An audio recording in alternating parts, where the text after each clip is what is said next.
great match, gentlemen.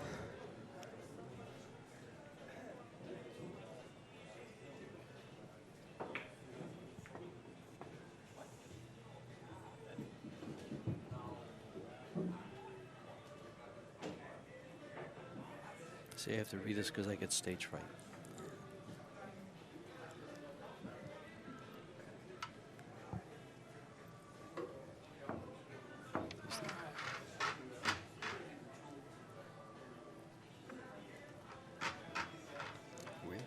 We on? We're on. Okay, well, welcome to the U.S. Open One Pocket Championships for 2019. Proudly presented by CueSports International, being held at Griff's Billiards in Las Vegas, Nevada. This is George Teja, joined in the booth by Ben Sutherland. Hello, everybody. Ben, we've got one heck of a match here today for the viewers. Boy, do we ever. We've got a nice lineup today. Yes, yeah. This is a fourth round match between Cory Deuel and Gabe Owen. Gabe Owen is hot off a win over Mr. Shane Van Boening. Yes, he is. Defeated him 3-1. Cory's worked his way over, defeated John Mora, Chris Adams. Oops, I'm sorry, John defeated Chris Adams. Cory defeated John Mora, and then he defeated Bernie Pettipies. So two of the Phoenix players went down to Mora and Deuel. And here we are. This is a race to 3 playing One Pocket. One Pocket, of course, for those of you, if you don't know much about it, I would question just why are you watching? No, I'm just teasing. One Pocket is a great game that encompasses all the disciplines of pool. You know, your 3 cushion comes into play because you're running the ball around to get shape, and your cue ball, position, speed, object ball, position and speed, strategy on the object balls. It's like playing chess on a pool table. Yes, very much so. Cory, sorry. I find it kind of fitting that the One Pocket Championship is the final event of the week because, like you said, it does kind of encompass all games. So we've seen bank pool earlier this week. We saw straight pool as well. So now we're kind of getting to see, like you said, a compilation of many games. You see, Gabe broke the balls and tried to get the balls over. Am I correct? He broke the balls. He broke from our yes. upper right as you view the screen to the lower left. And Cory he left him an opening, was able to bank the ball over in front of his hole and leave the cue ball froze. When you can freeze your cue ball either up against a ball or the rail, you're taking away a lot of the cue ball for your opponent to cue. So oh my. Oh, this is off, but this isn't off. You're taking away a lot of the cue ball for your opponent, so he has to use nothing but high English. I mean, how'd you like to play a match with nothing but high English? Yeah, that wouldn't be my ideal choice. Gabe turned it around. Watch out! Look at this cue ball. Wow. He controlled that took very the nicely. balls. Yeah, took the balls out of Cory's pocket and put the cue ball in a position where all he can do is either go off. Really, all he can do is come off the 10, go up table, or come down off the 13, or is that the 11, off the 11, and go down table. And he has to get that cue ball in front of Gabe's pocket. So by that piece of chalk right there you're looking at on your screen, and the 8 ball is where he wants the cue ball. Even if it cost him a ball, I would go 2 rails. To the side rail on the bottom of your screen, up top, to the head rail, and back down by the 8. That's where I would go. It's the surest way to get it there. If he's going to take a foul, he might decide to try to go off the 3. He's just going to go 1 rail. And see, this opens up the pocket, though, but he knows where he's going. So speed's important. He did not want that. He's given up a shot on the 5. He wanted to lay it on the rail, and that's the other reason I would have gone 2 rails. That side rail, where the cue ball is now, helps you control your speed. You can kill it off the side rail, and you want to lay it up against the 8. Had he been able to lay that up against the 8, it would have been a great shot. But now he's going to pay the price. He's got a real good shot on this 4 or the 5 or the 1. Twist that bank back on the sure. 1. And he can play shape for the 6 ball that's up at the head of the stack that goes to his hole. Looks like So he's Cory's made, actually, he's made a pretty bad mistake here. Not really a mistake. It's just, you know, he was in a bad place. Yeah. He had to shoot out of it. Gabe And he did the best he could. Gabe put him in a tough spot there. Mm-hmm. And putting your opponent close, like I said, up against balls, against the rail, pays dividends. And distance. In one pocket, distance is your friend. It looked like he was eyeballing the general. 4-ball bank into the 8. I don't know if he can clear the cue ball, can he?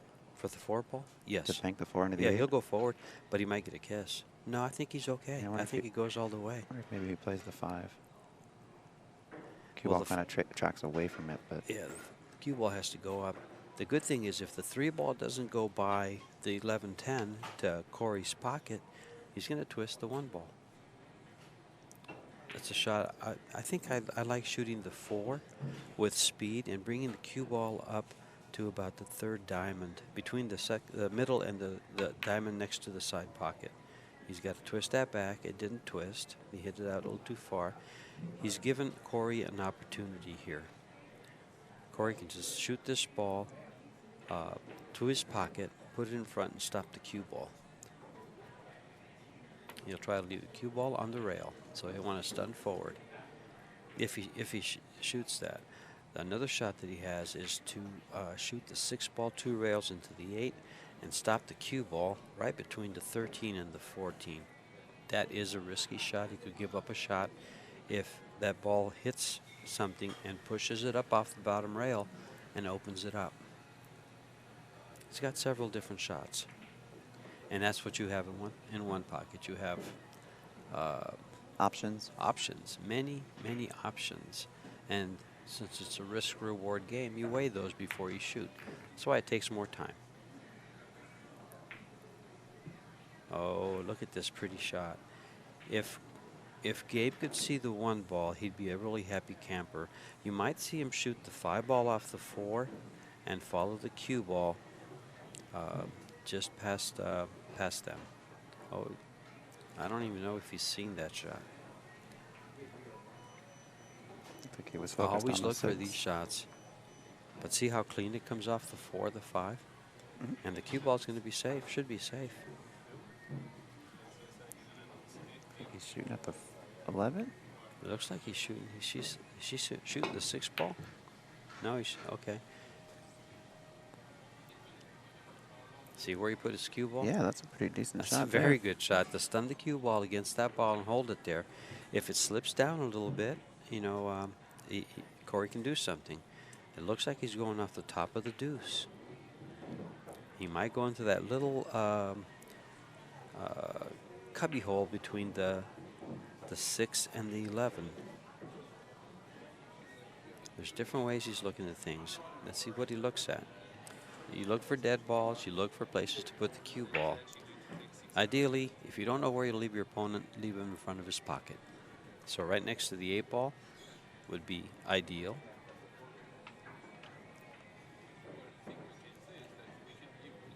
Kind of looks like he's thinning the 2 and taking the cue ball into the 5. I'm Could not be sure wrong. I'm not sure if he can hit the top of the 2, so he could be playing the 2-ball into the 4 and running the cue ball. But that's got double kiss written all over it, so I'm sure he's thinking of some different things. And he can see something that we can't, because we don't know if it even goes by the 15 ball that he's next to. Cory, a very, very creative player.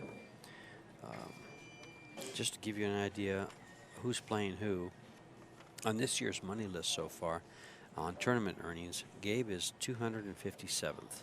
He doesn't play very much at all, so he's got, I think, $1,000 in winnings. Cory is 12th. Oh, wow. That's a big jump. That 257th earnings defeated one of the top guys in pool yesterday at 3-1. We saw some great upsets yesterday. We saw Mitch Ellerman defeat Alex Pagulayan. And I'm not sure this is an upset, but we saw Warren Kiamko. There's your cue ball. Look at that cue ball. There's your cue ball. Wow. We saw Warren Kiamko defeat Billy Thorpe.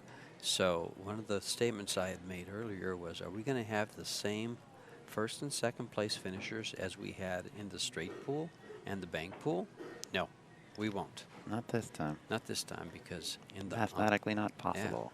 on the one loss side is Shane Van Boning, Billy Thorpe, Alex Pagulayan, and only one can come back to try to get in the final against a winner on the winner's bracket. I looked ahead on the bracket last night, too, and I see that if Shane wins his first match or two, he'll be playing Alex. That's going to be a great match. So Yeah. if you guys don't have the live stream, you better get it. But since you're listening to this, you do have the live stream. Thank you very much. Yes, thank you, folks. Today's Friday, May 31st, Mm-hmm. 2019. Ben likes to catalog the date and time. I do. Oftentimes when I'm watching videos that are years old on Mm-hmm. Facebook, it's like, what was the date? When did When this was that? happen? What was going on that day?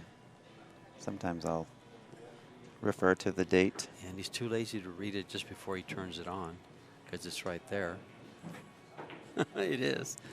When you look at the video, it's always in before, right when you turn it on. Well, he protected the one ball. This is why I call it a chess match. You move a piece and you protect it. Now he's put a pawn in place, which is the 1, the 4, and he's used the 2 balls successfully now, twice I believe, to protect the 1. That's a very important ball to him, because it keeps Gabe from going up table on the right side. He can't land the cue ball up there because he sells out. So it only limits the places he can put the cue ball to underneath the 1, 4, 12 in front of his pocket. Anywhere else, he's selling out. So Gabe wants to find a way to put the cue ball in front of Cory's pocket. Just wants to park it there. And I'll tell you right now, if he puts it there and Cory can see the 2 or the 11 ball, he'll waste no time in banking him down to his hole and taking the cue ball and leave it right where it's at now. Making it difficult for Gabe again. Now, the strategy that the upper echelon players utilize is they park balls in different parts of the table just for that purpose. For instance, the 11 and the 2, banking lanes to his pocket. And we saw, I just explained how it keeps him from using parts of the table. So he limits where he puts his cue ball. And see where he puts his cue ball. And there you go. That's a very nice shot, because he's used the 4 and possibly the 3 to keep him from getting to the 11 or the 2. Let me see where that cue ball is. Cory might go off the 12 and up against the 5-9, or he just, I don't know if he'll kick to say, because if he kicks the 8 and gives up a bank, which, we've seen him do this in other matches, and he does it successfully. I think he might be a little bit low, close to the foot rail for that kick shot. I mean, it's possible, yeah, but it's he's got to spin it. He's got to kind of shoot away from the 8 and spin back into it. Yeah, I don't see him doing that. Yeah, see, I like going up against the 9-5, but if you don't put him in there, he might cut the 8 ball on you, so you don't want to take that risk. Now Gabe has the opportunity to get that 1 ball out of there. If I was Gabe, I would just shoot the 1 ball and stop the cue ball exactly where the 1 ball is. Because when he shoots that, it's going to go into the 12 or the 8. Yeah, good things could happen there. And good things could happen. And he does it with speed, not real hard, but just enough to put a ball in front of his hole. One of the balls he hits, or the 12 ball itself.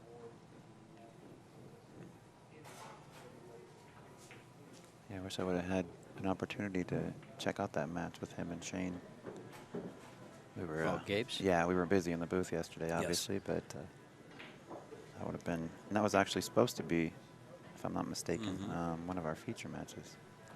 Well, we got treated to a great feature match that we watched in the live stream, and it was a major upset when Mitch Ellerman defeated Alex Pagulayan. Alex, hot off of a win in Louisiana with arguably top 16 players around for 1 pocket, comes down here and he gets beat by Mitch Ellerman. Mitch Ellerman, I've watched him play for many, many years. I've seen him, beat some very, very good players. So it's, I called it an upset, and anybody with a bet on a match would not bet Mitch would beat him even. He might do it with odds. Yeah, that's But I'll tell you, Mitch is capable of beating anybody, anytime. Um, but it's just, stars have to align a little bit. He has to get a roll here and there, or if he just plays well. mhm. And Alex made some mistakes. In fact, that's the first time I've heard Alex say, "Uh-oh," Yeah, he said it. We and heard then it 2 or 3 times in that set. Yeah, So, yeah, we heard a little yeah, a little yelp. moan and groan. Little yelp. I was going to, when I did that little write-up for Facebook, Mhm. I was going to put You do a great job with those. Alex whimpered and Mitch roared. That would have been funny. But Alex I probably would just- have even gotten a kick out of that. I do a little recap after the day's over on Facebook. And I wish I could share it. Maybe you know how to share it to Arizona, after I write it, Mhm. to share it. I put it on Arizona Pool Players, but I'm not a member of some of the other groups that you guys might be members to, and I'm hoping, like Jack Murray or one of the guys, that belong to a lot of those groups, can share those in those Mhm. groups. That'd be awesome. Yeah, we can do that. Nice shot. Now, if the A-ball was froze, it's a foul, but it has to be called froze. I didn't see anyone come up and say that ball's froze. Yeah, I didn't see that either. Yeah, they probably looked at it and didn't bother. Usually, the opponent, Gabe, would have looked at the ball because he anticipates that shot coming, Mhm. and it's important. If the cue ball doesn't get a rail after the 8, it's a foul. If it was froze, it wasn't froze, or it wasn't called froze. Now see if he goes off the 10, which he can. See where he puts his cue ball. He probably lays it back down on the bottom rail. I don't think he wants to leave it over here by the 1 ball because he gives up a shot on the 12 or the 5. So he's got to guard against that. He could put it up against the 7-14 there, but it's a cut on the 12. So I'm sure he'll guard against giving up any opportunity for Alex, for Cory to make a ball. Because you leave Cory a shot, he's going to shoot it regardless of what it is. If it's makeable, he'll shoot it. He's got a lot of confidence. He's come back with a lot of confidence in his abilities. I've seen him take some shots that I might not have seen him take a year or 2 ago. Yeah. Yeah. So he's hitting the ball good. He's striking it well. He's happy with it. So is he just going to play the 10 and draw the cue ball down near Cory's hole? I think, but, see, that just, he's going to have to find something better because that just gets the 8-ball taken away. Mhm. If he has any kind of an angle to take the 8-ball away, he probably takes it away. Can he fin the 10 and come into this foot rail as we view the screen and back up to the backside of the 4? Yeah, but if he misses, he gives up. Yeah. He gives up some shots. So There's it's not risk much. reward. You got to figure out the safest place is on the bottom rail. He doesn't like something. He starts. It looks like he's winding up to do something, and he just pulled his cue through and said, "No, no, no, I'm not going to do that." That is hard to do. That's discipline, because once you get down on the shot, you're ready to pull the trigger. Yeah, it's And tough to Alex get back does up and that. reset. Yeah. Alex does that real well too. He'll sit there and he'll stroke the ball a couple times, and he just pull his cue right out and readdress. Now it looks like he's shooting at the 4. Yeah. That's a good shot. But see, he's happy with that. Let's see what Alex says. Alex could possibly. Cory? Again, You really want Alex on the I want stand. Alex on this table. Cory could bank the 8-ball to the bottom part of the 12, but it could kiss, so I don't think he'll shoot it. It's got to kiss. It's got to kiss. If he could, either the 12 or the 5, if he can get the ball up there, he can swing it over. He's in a tough place by being here. It really is. You might just come off that ball and just leave him on the rail and say, show me what you can do here. Yeah, up against the balls. Oh, he went by. The 9-ball must not go by, but the 5-ball might. The 5-ball might. Which leads to the 12 or the 8 or all kinds of potential trouble for Cory. Actually, Alex made a couple mistakes like this against Mitch. Yeah. He slid by a ball and Oops. it leaked out on him. Yeah, that's when we heard the oops. Yeah. And apparently, Cory has to. I think he was trying to go up against a 5 and 9. Yeah, I think he was trying to And that's going to cost him get in because the middle of both.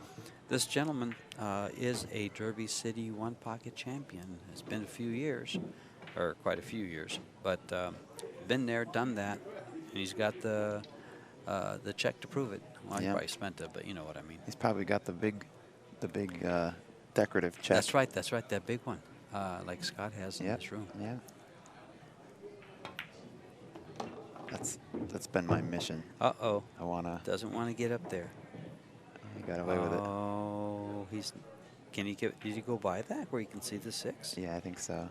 He got down and looked really quickly, and then got up and walked for his piece of chalk, and he didn't show any type of frustration or like anguish darn. on his face. Yeah. No darn. I think he just got there. No darn, no oops. Nope. Turned out ideal. Yeah. They probably Might even open go up into the 14 ball here. Kind of Get open on up, the 9. open those 3 up a little bit. Ooh. Oh, look how nice that came. Yeah, and the He gets all 7-8 lined 3. up nicely too. Yep. This game is over. Yeah, it looks. I think he's got 3 now, or 2. Yep, he's got 3. He's got 3, and there's 5 available. Just cue ball probably won't move very much. Just a little here, a little there to get the angle he needs to get where he wants to go. Yeah, so one little sliver of an error from Mhm. Cory, and give him an inch, and he's going to take many miles. And just like chess, one bad move, one mistake can cost you the game.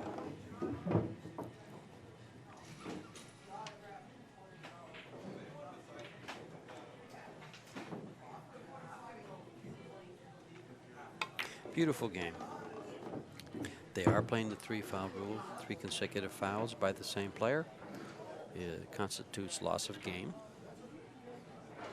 It is cue ball fouls only unless they move 2 balls. And if they're bridging over a ball and they're in the stack and they happen to touch that ball and it moves another ball, it is a foul. Although we have not seen that on the TV table. We did see it in the straight pool. Mm-hmm. But we haven't seen it in the one pocket. Saw a ball foul? Hmm? I don't remember. Mitch and I were doing some commentary on okay. Cory Deuel and John Mora's match. Cory intentionally 3-fouled, gave up the 18-point penalty rather than selling out a potential shot to lose the entire match. Right. No, that I. Yeah, it wasn't a loss of game. No. Mm-hmm. It was. No. I was referring to moving 2 balls.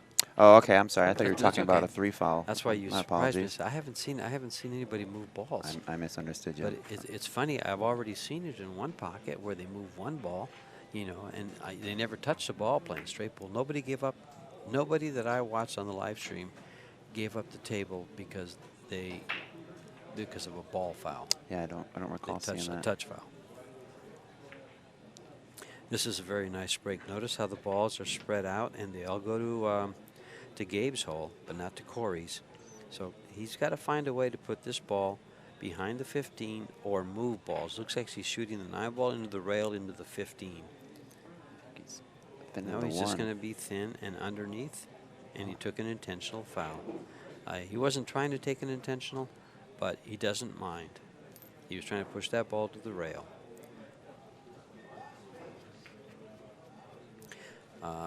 Players early in the game don't mind taking intentionals, and I think Alex started out with 1-2. In fact, he lost his very first game against Mitch, and he was -3. -3 at one point. Yeah.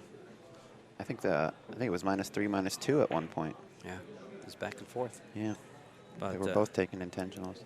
You take an intentional foul when you're in a real bad place, and you just don't want to take that second one, and you definitely will not take that third one. No. It'll cost you the game. And that's why it's there, because you can just keep taking it. I've seen games where I've seen players play where they owe 5 or 6 balls. Wow. There's a couple of videos on YouTube with Scott Frost, and I forget who his opponent was, but they both owed like 5 or 6 balls, and I think Scott comes back and wins that. Jeez. Yeah, I think he owed up to 7 at one time. Yeah, Cory's going to owe 1 now. Cory kicked up to the head rail and back into the stack. It's just So they're both -1. we'll keep you informed of that. It looks like our, oh, there, it's showing up now. Tim, both players are -1. Oh, okay, just hasn't showed up. I guess he hasn't moved it.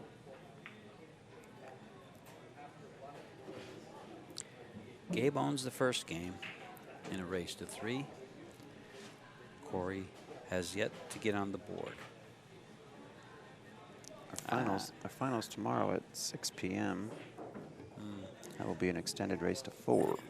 6 p.m.-ish, because Ish, in one yes. pocket, that 4 o'clock match could take over 2 hours. Yeah, that's true. That semifinal match might be. Yeah, a race to 3, the time limit is about 2 hours, but don't be surprised if they take a little longer. I've seen some matches take 3 or 4. Well, hopefully we don't get a 4-hour match in there. Kind of throw things off a little Oh bit. yeah, especially if we get one on the stream, it really throws things off.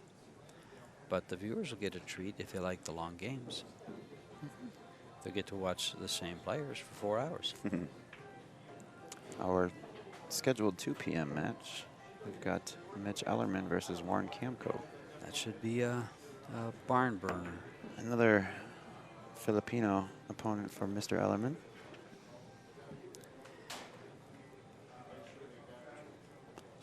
Well, is Gabe -2 or -1? as far as I know, he's -1. There's only 1 coin on the table for both players. Yeah, that's all I see too. Our scorekeeper was just verifying with me. I think it's 1 each.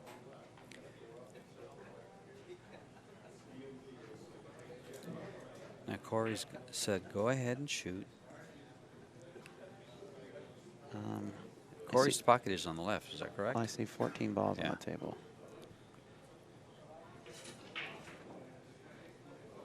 No, that's 15. I'm sorry. Yeah, There's that's 15. 15. I didn't double check. The group of 5 on the left, the group of 5 are on the spot, and the 5 underneath the spot.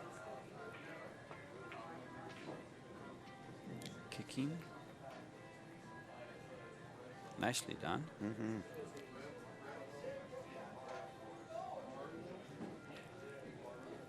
He's got an escape route if he needs it.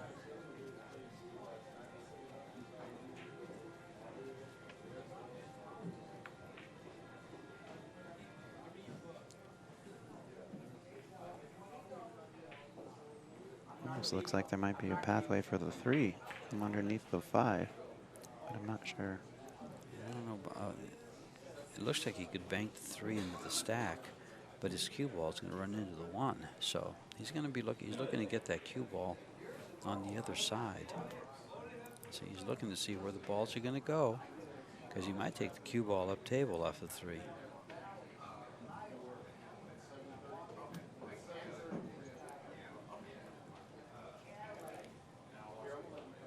Is he hitting the 13 ball?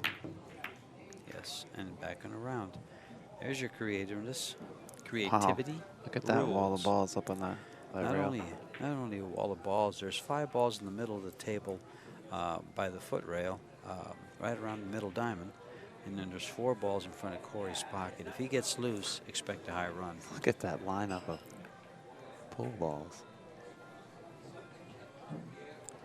If the 8 ball wasn't there, I don't think Gabe would hesitate to bank that 6 ball at his pocket and take the cue ball up to the left-hand corner pocket at the top of the table. But with the 8 ball there, that shot's available. And, you know, that lineup you see along the rail, it's pretty much playing safe. Anything along the rail does not sell out. Apologies, folks. I think we got a frozen stream. Give us just a minute. Our tech team is addressing the issue right now. Hopefully we're still coming through with audio. That's the first time that's happened. Yep, we haven't had that issue.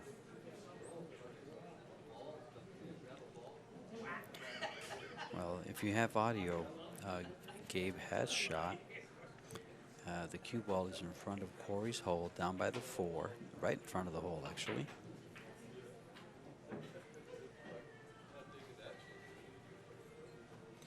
And Cory's at the table.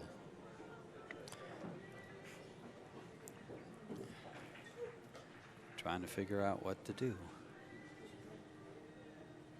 Folks, we'll be back in just a moment.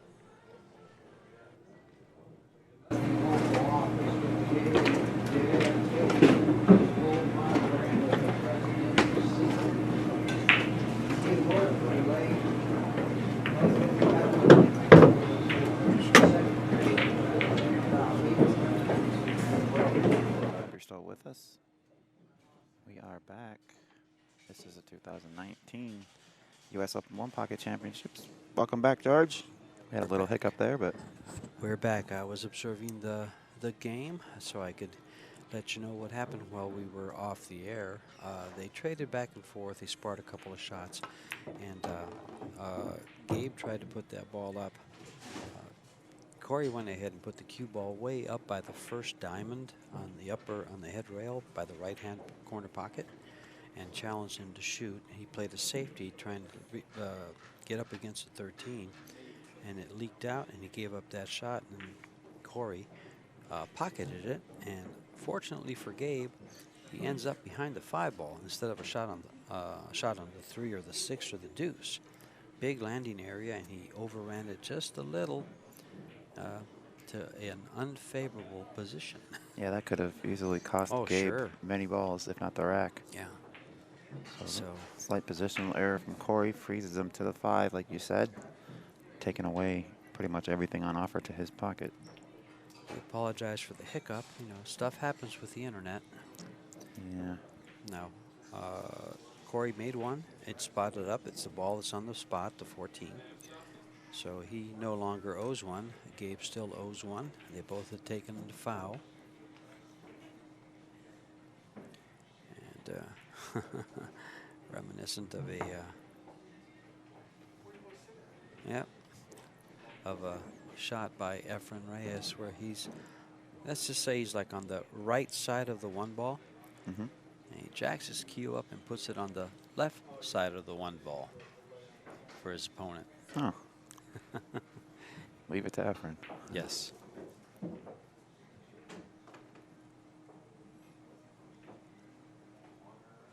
And I mean up against it. So he's tight. He has nothing else, and he just massays it right around the ball. And guess what? Look where you're at. I think that is on YouTube. I don't know how you would find it, but I've heard it's on YouTube. Little fun shots to watch. I have to do a little digging, see if I can find it.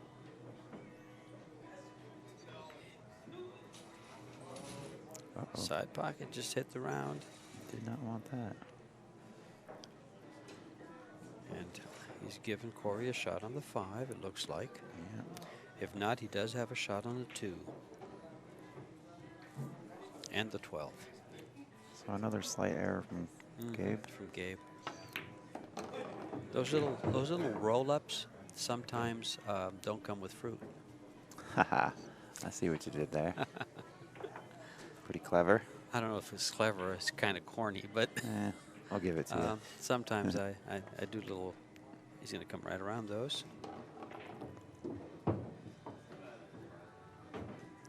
Might shoot the 2. If the 1 wasn't there, he may shoot the 2 and take the cue back up into the 15 or back up for the 6. Draw this just a little, because this way he gets a shot on the 1. Now he's got a shot on the 2. He probably will try to open up the 2 balls on the spot.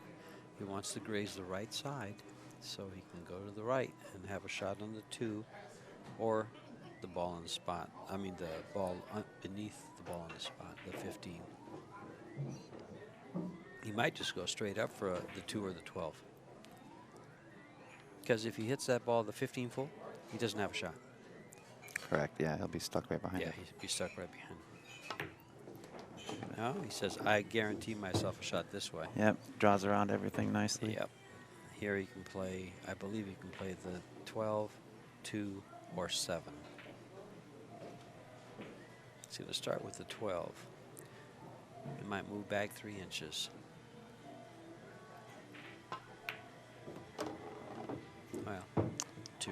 Now he could track into those 2 balls near the spot if he wants to take the 2 right now. I think he was thinking about taking the 7 next, but that 9 ball is going to prevent him from getting shape on the 2. So,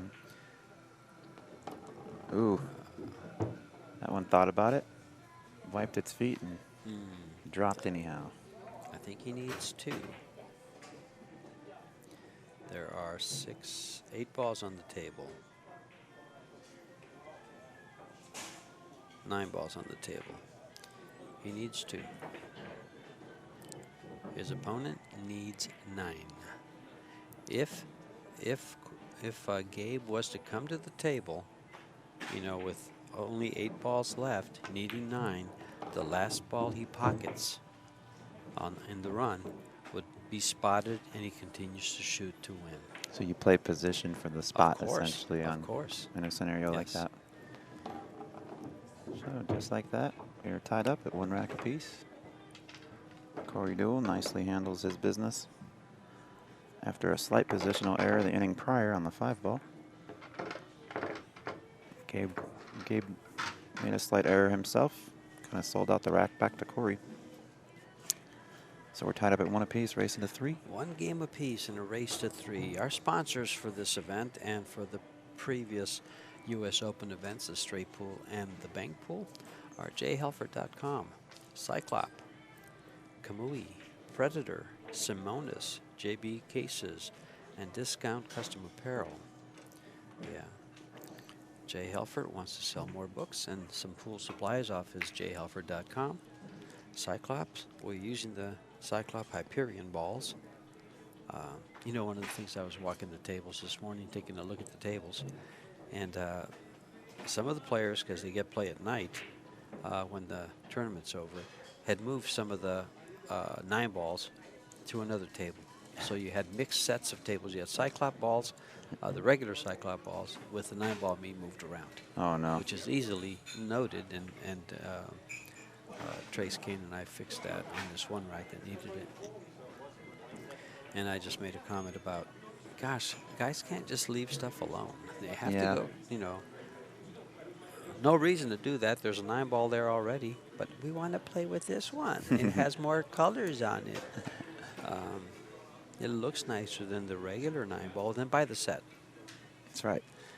It's a Cyclop-billiards.com. Yeah, it's a 20 ball set, isn't it? It is. Yeah, Yes. it's a 20 ball set. An extra cue ball, and then the 8 ball, 9 ball, and 10 ball have an insignia on it, and then the really, really big number. I think they're probably going to number the balls that way for all the senior citizens that can't see numbers anymore, like the big cards. That'd be funny. That would be pretty entertaining. Big old 10 ball. Off of that ball, did he go in? No. He was able to clear the 5, too. Back to his side. Nice shot by Cory. Yeah, legendary instructor Jerry Bricef just walked in the building right in front of us. Right here. You know, I'll say something about Jerry, something that it blew me away. Last year at Freezers, when I was hitting balls and I saw him, and I've had a little bit of problem with, you know, missing easy shots. So I walked up and said, Gary, you know, I'm thinking about taking a lesson from you to see if you can see what I'm doing wrong, because, you know, this wasn't something I used to deal with. He goes, well, let's see you hit some balls. So I hit some balls, and I make balls pretty well. And he goes, that looks good. He goes, try this. He said, just line up. Don't stroke. Don't stroke. Just line the cue up. Wait. Make sure you're aiming properly. Just like a pause.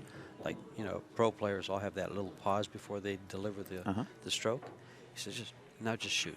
He says, you're an instinctive player. He says, you'll be I didn't miss a ball for the next 2 days. Wow. But I can't do it. I can't keep doing it. I have to stroke the ball. I've been playing pool for, you know, over 50 years. I have to stroke the ball. But I do now make that long pause. When I remember to, I do well. Nice.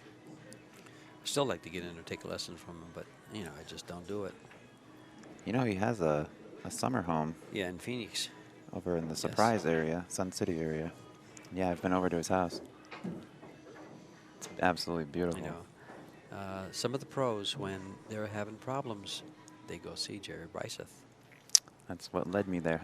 Actually took I Tyler said Steyer. pros. No, Oh, you I'm took saying that's Tyler what led me there. I was taking a pro there. I almost said fellow pro. I was taking a pro there. Yeah, Tyler Steyer has nothing but amazing things to say about Jerry. Sure. So Tyler, if you're watching, what's up, buddy?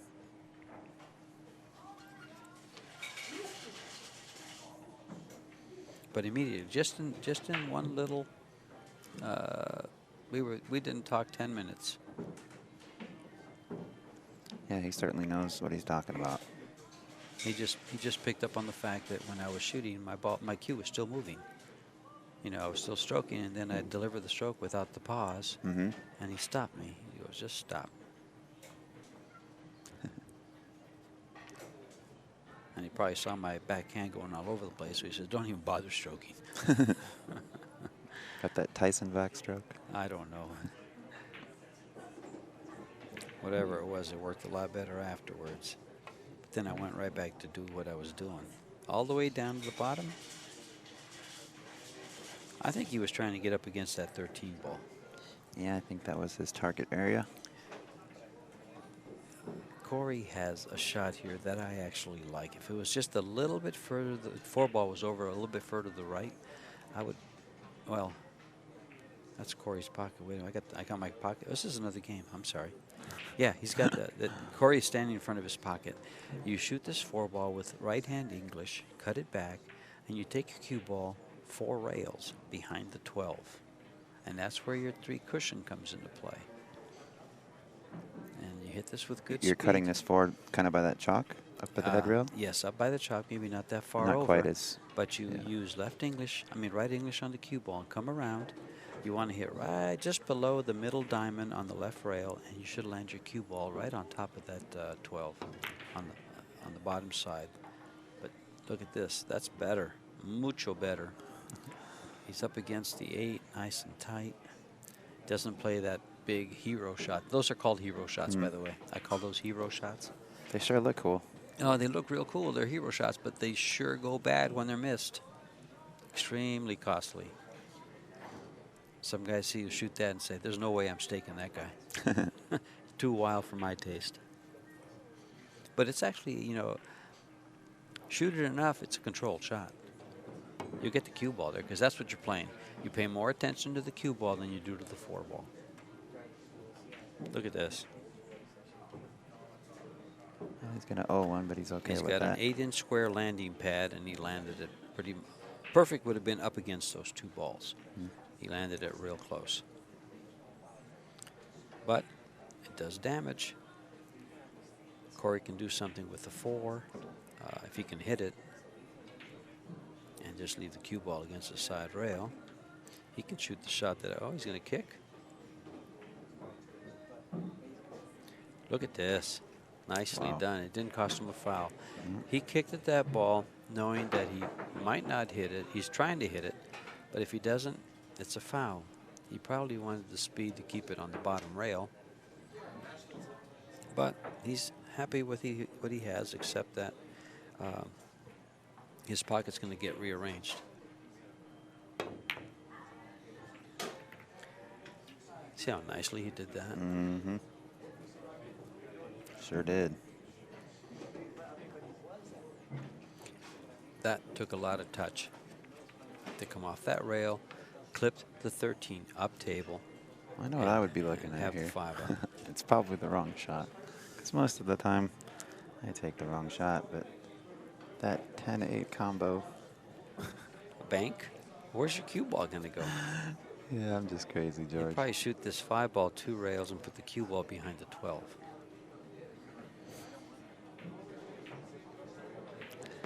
Yeah, his selection was much better than mine. Oh my gosh. And that right there are things that your upper echelon player, Alex, Efren, Scott, all your top tier, Cory. Well, he's top tier. Yeah, absolutely. Top tier 1 pocket players will do. They won't just put the ball behind the 12. They'll put it up against it. In fact, when you're playing Scott Frost, if you have a ball right there in front of your hole, just like that 12 ball is, move it, because you'll find yourself behind it 4 times, and you're going to hate life. Too close to call from here. And you have to be able to execute a shot like that. Those are hard to execute. I don't know that was a foul. They're discussing it right now. Yeah, he's saying, yeah, I hit the hit. Yeah.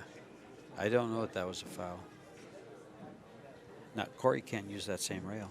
If it's throws, he can't use that same rail. He didn't even stroke the ball. He just pushed it. Uh-huh. I don't know what the ruling is on that. He'll have to call foul, and I should have had a ref there. If the cue ball is frozen on the rail, the cue ball must hit another rail, or a ball must hit a rail. He cannot hit the 12 and come back to that rail and call it a rail. He said, I think it's froze, or I think it's off. They should just call a referee. Where is John Lehman? He's sitting down behind us in his little makeshift office. Oh, well. Yeah, they're not. I think they're just kind of discussing it amongst each other. They, if necessary, obviously, we will get the ref involved, but I think they've come to an agreement. We won't. They have to call the True. ref. Thank you. Yeah. We just try to commentate the match. We have nothing to do with the rules except to try to explain them to you, the viewers. When it comes to the players, we don't get involved at all. In fact, they won't even play it back. Fortunately, at Griff's, they're streaming the match on the TVs here, and there's like a 20-second delay, so we can wait a little bit and then look at it on the TV. In fact, there was one point, was it yesterday, where they did that?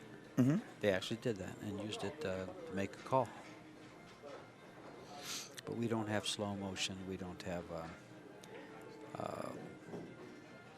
those things available. Instant replay. Instant replay.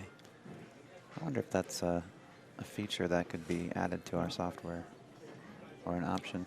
You know, the feature I'd like to have added is where we can just draw, like, you know, Yeah, draw a line draw to on the this screen. area and draw on the screen. That would be pretty neat. Every once in a while, it'd be kind of cool to do that.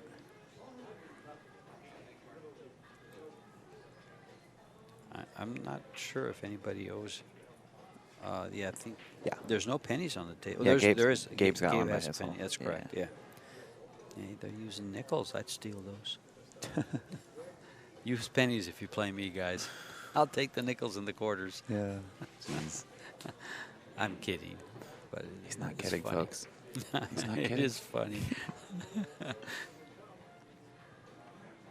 Leave quarters up there. Somebody will walk by and take them. I'm going to use a peso. There you go. That's a pretty big coin. That's pretty. Is those it? Are, Yeah. Those are pretty big. I don't know if I own any. I don't think I do. What's that Look worth? at this shot. Look at this great shot. That word? No, I'm saying, what was that worth? What's a peso, peso? worth in regards to the American currency? I think the exchange rate is. I'm not sure. I used to know it real well. I think it's in the vicinity of 8 or 9 to $1. 8 or 9 pesos to $1. So basically, 100 pesos would be worth like $9 or $8. Gotcha. 12.5 cents a peso, 10 cents a peso.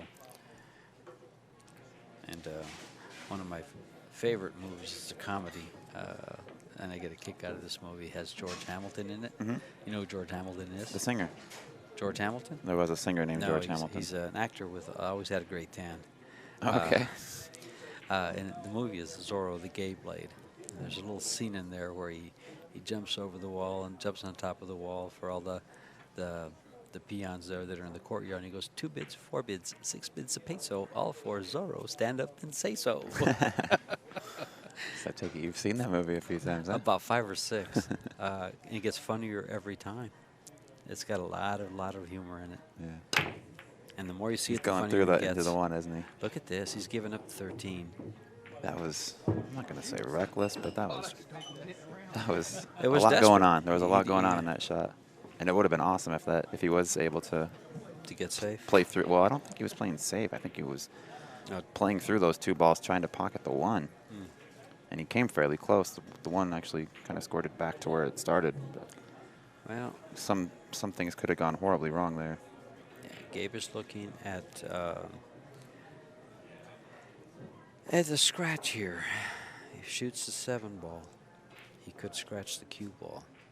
It's lined up pretty dead, so he'll want to influence with just a little bit of draw. Yeah. Is he thinking about? He wants to slow roll the shot. I don't blame him. He wants to get on that ball right next to the 12.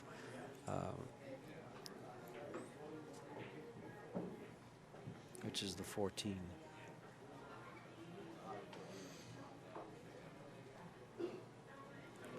I take this with the medium stroke and hit the, draw it, hit between the first and the middle diamond, and it should give him a shot on the 12 or the 14. But he has to execute it. I mean, I'm sitting in the booth and I say, I do this. Can you? Knowing what to do and doing it are two different things. Sometimes I think I know what to do, but can I execute it? Execution is another story. You give me multiple tries, I bet I could do it. Unfortunately, in this type of scenario, you don't get multiple tries. No, so what you do is you focus on your cue ball. I wonder if he can kind of kill this ball. It'd be such a tough That's shot. But get behind the 1, play the 112. Combo. It'd be really tough, but maybe he can kick it over there. Yeah. See, it would have given him another ball. He turned out okay. Cory doesn't have too much. If he chooses to bank the 15, the 6 ball's in the way. If he chooses to 2-rail the 8 ball, the 4 and the 9 are in the way. So, ideal place for the cue ball is behind the 12 on the left side of it, between Gabe's corner pocket and the 12. It looks like he might be He might find himself right behind the 4 ball. He's going to try to get behind the 4. Not there. Gets behind the 4, he's liking life quite a bit. Puts the 13 down back in play for his pocket. Right now, the 13 is actually bothering the 10 and the 7. I don't think either go because of the 13. Yeah, the 3 ball goes clean. And you were... You started to say when I cut you off. No, I think you're right. Yeah. I finished my thought. Now, if it wasn't for the 15 and the 6, he would bank that 4.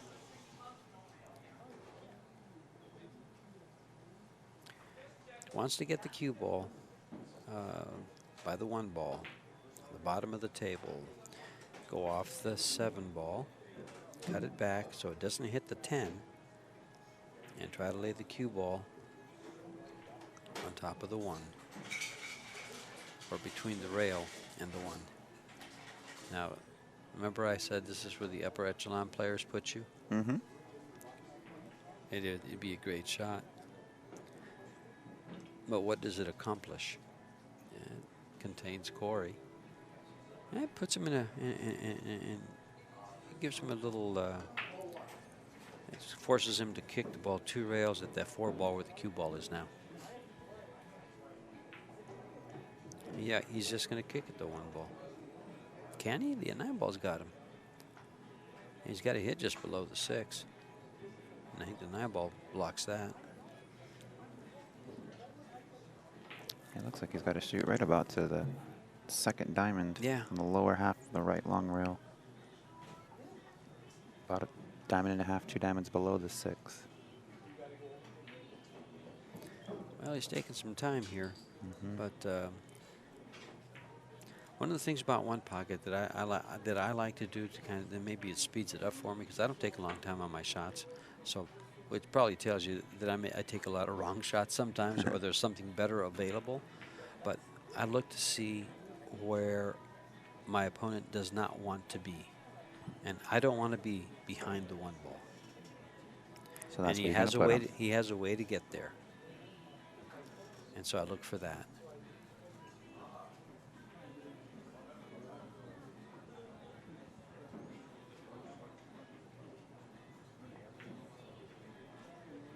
He's hit too much ball. But see, he was gone there. But he didn't take a chance if he hit it too hard and maybe pushing the 3 ball towards the pocket. Cory gave a quick look to the 2 ball. I think he realizes it's not the right route. Actually, the 2 ball isn't bad because he can spin the 2 ball and get the cue ball between the 14 and 11. Spin through there. And spin through there. Yeah. Sure. It's not too bad. But it is careless if he doesn't, if he doesn't spin through there and he catches the 11, bad things can happen. So, again, the risk reward of it. This is okay too, but by banking this ball, his speed's going to be good because he doesn't want to clip the 6 ball and have that 15 sail in front of his pocket. See? So his speed's good. But even so, look how far the 15 went. Yeah, I think that was as dangerous as shooting the 2.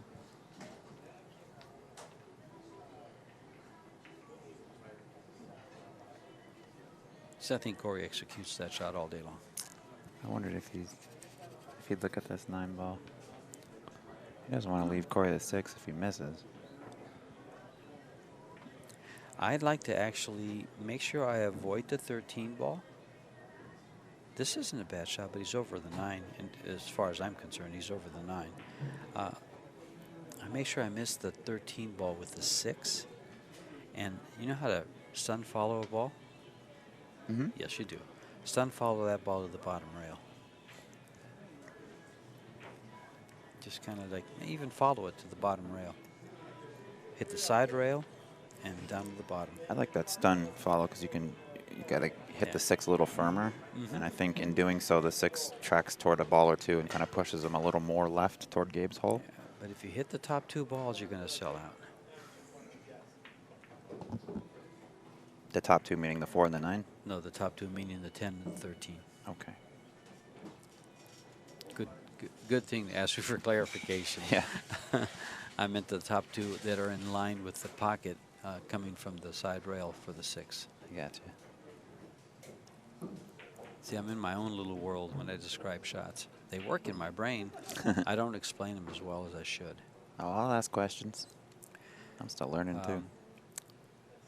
He doesn't have a bad shot here to go off the 8, put the 8 into the 11, and swing the cue ball to the rail and back over to the 1. Not a bad shot. If he can execute it without hitting the 11 ball, he's okay. But I think he looked at that, so may not shoot it. I think he can execute it.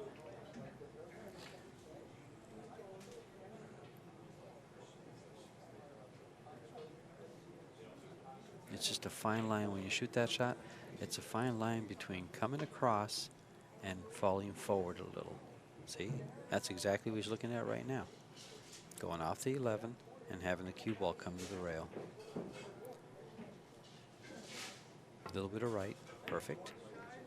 Yeah, nice. There you go. Pretty good shot there. And if Cory attempts to spin the 6, he's going to get romantic. Smooches.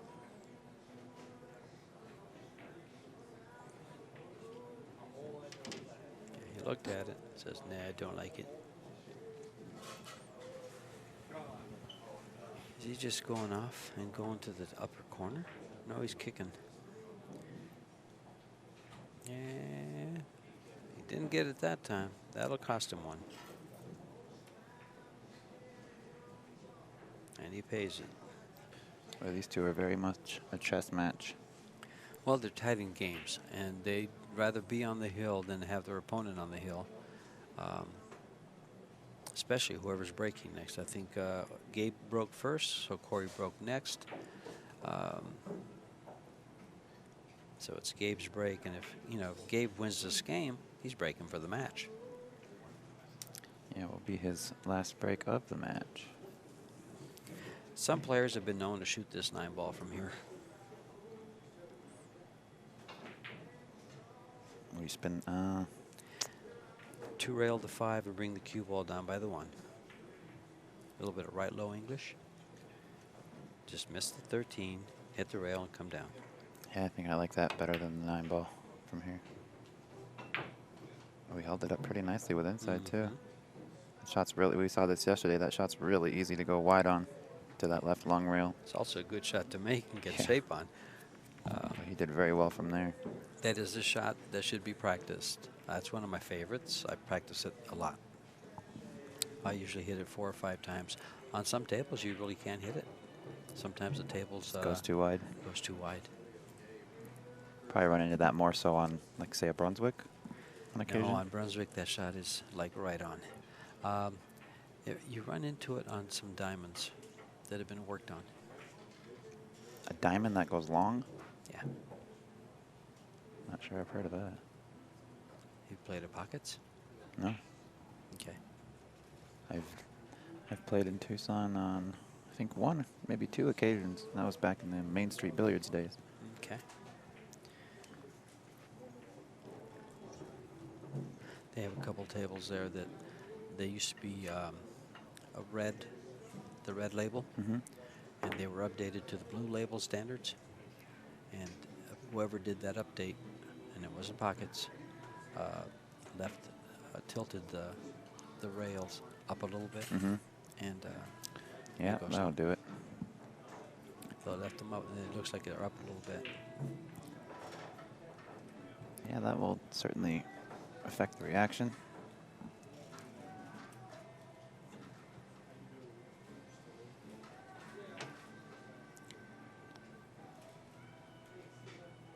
Gabe looking at a combination here.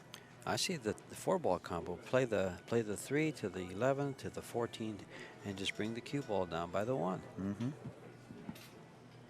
I like that shot. If he can hold the cue ball, it looks like he has to cut the 3 ball a little bit, and he doesn't want to cut the 3. So maybe not. I'm not sure if his spot is. I think he's looking at the 7. Yeah, it looks like the 7 might go by the 3. Either way, he's going to keep the cue ball there. 7, 15, 8. Oh, I see. That's creative. Seemed like it was tougher going that way, but he did a good job of containing. And he held the cue ball rather nice.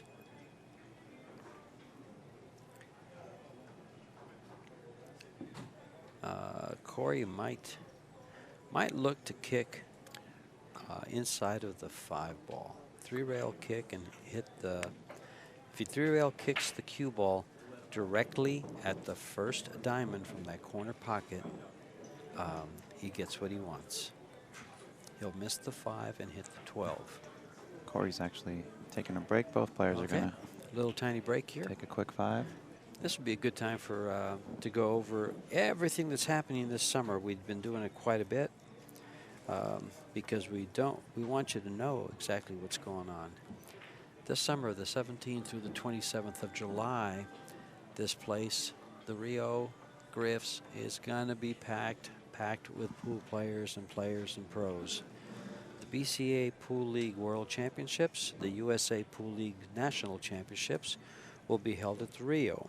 And at the Rio, they're going to have a nice arena with 9-foot diamonds for the Diamond Las Vegas 9-Ball Open. 25,000 added, 128 player limit, $275 entry, the 17th through the 20th. Go to playcsipool.com, sign up, because there's a 128 player limit. In fact, we were telling Billy Thorpe about it a couple days ago, and he goes, "Can I just pay for it right now?" Because they don't want to forget. They'll forget to sign up for stuff like that, and all of a sudden, it could be full. So sign up for $275. You're going to have all the top pros, and I'll tell you why.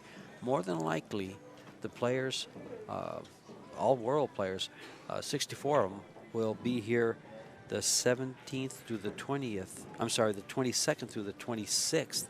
So 2 days later, they're here for the Predator World 10-Ball Championships. This is a production put on by CueSports International and a Predator Group, and it's 64 players worldwide, $100,000 added.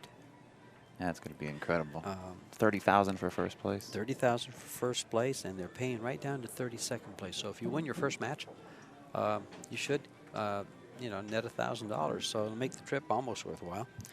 I might be able to get my money back in that one. Yeah, you can get your world, unless you played Shane or one of the Asian players. Hey. There's all kinds of players that might No confidence toast in me? you. I have more confidence in them. Rightfully so. Are we back? We are back. I'll shut up. 2 other tournaments going on right here at Griff's. August 8th through the 10th is the U.S. Open 10-ball championship.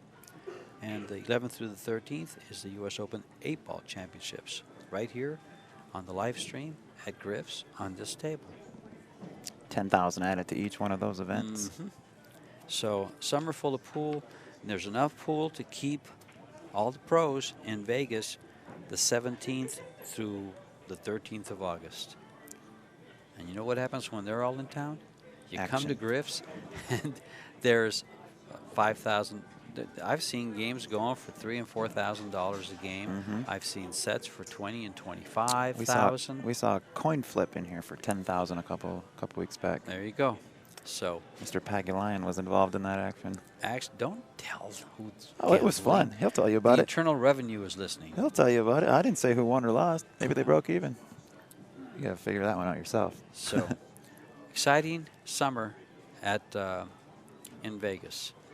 Take a vacation, take a bus, take a plane, ride your motorcycle, have your groups come out. Book your hotel room because book my your guest hotel room, room, yeah. my guest room is full. Darn. That's on a first come first serve basis.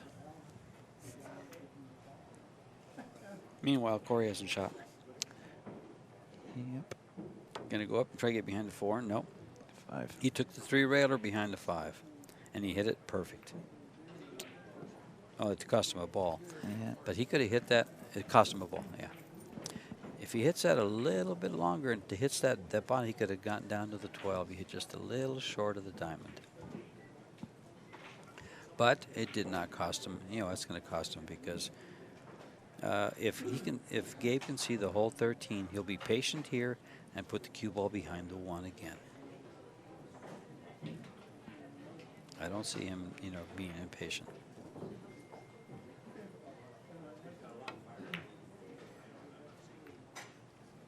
And look at this. Jim, Wow. up against the 1, he says. And he can't. Yeah, see, Cory passed the table for a good shot because Cory can't use the back rail. He's got to hit the side rail with the cue ball. Looks like the cue ball's froze. If it's not, he can just tap the 1 with the cue ball and hit the rail. But the fact that he tapped the table tells me that he's hooked. Back behind the 4. Yeah, see? I don't know about this. You don't know about this? Yeah. Well, he's left him tree-topped on Yep. the 4. He's trying to get behind the 4 first and foremost. But if he gives up a ball, he only gives up 1. And so, you know, it gives Gabe a choice of going rail first on the 13. No bueno. He's going to try to put him back in that same area. The 9 ball keeps Gabe from putting him back behind the 1 again. You got to guard against that. He just drew something out that looked a little bit funny. He drew it out with his hand. Looked like he was looking at banking the 9 toward the 11 and using the 11, 5, or 12 ball to help pocket that 9. Gosh, if he's really crazy, he could cut the 9 ball into the 13, take the cue ball 2 rails, hit right about where just below the middle diamond on the bottom rail on your right. Go to where his elbow just was, just down to the left of the side pocket at the top, and then back underneath the 10 with the cue ball. But you have to be entirely crazy to shoot shots like that. But if you're comfortable with your rails, you might. And I can't think of any players that are that comfortable. That's a crazy shot. In other words, what I just described was crazy. Why did I describe it? Options. See, he can't see the 3. He's looking at rail first. To get to the 3? Or rail first on the 13? Correct. Yeah. That's what he just looked at a moment ago. But he has to hit it pretty hard to get shape on the ball. Because of that 5-12, he's got to move it and slide over to get shape. Which means he could sell out and miss. It could jar the ball. And he is tree-topped, so.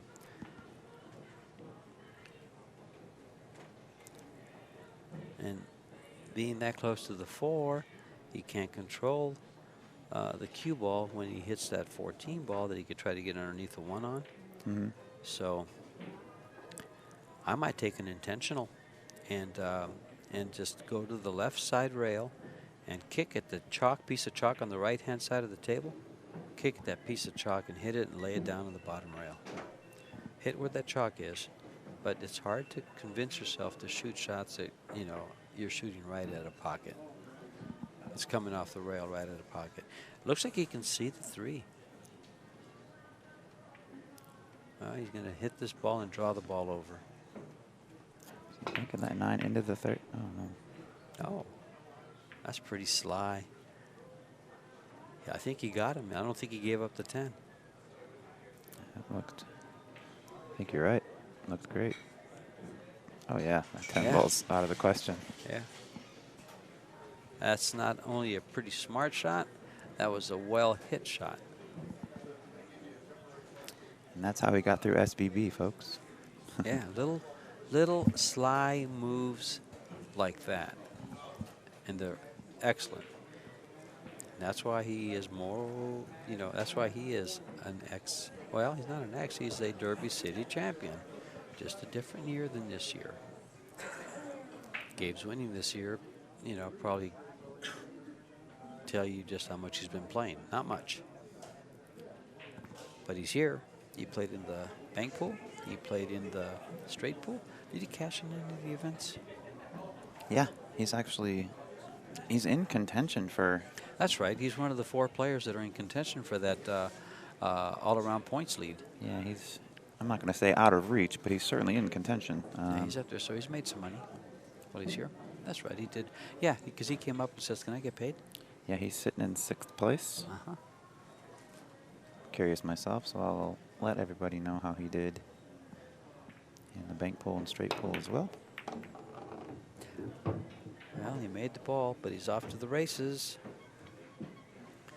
Hello, 8 ball. Hello, 9 ball. Hello, everything.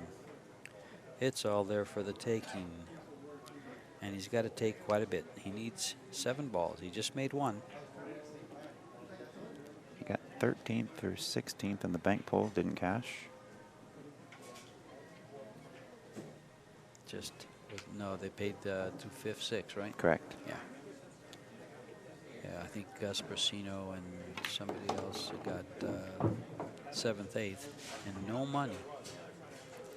Yeah, Gabe got 4th place in the straight pool. There it is. That was $1,000. He That took was Billy 1,000. Thorpe out, or excuse me, Billy Thorpe took him out.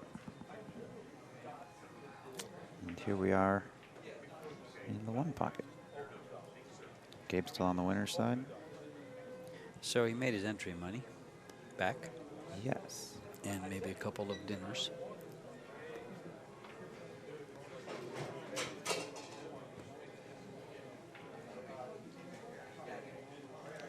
Yeah, he can do no worse than 5th, 6th right now in this event. And that pays 900. There you go. I don't have the payouts for the 1 pocket. We got 900 for 5th, 6th, 1650 for 4th place, 3,000 for 3rd, 5,000 for 2nd, and 8,000 for 1st. Looks like similar. Mr. Sutherland. Sure. Looks like similar payouts to the bank pool event.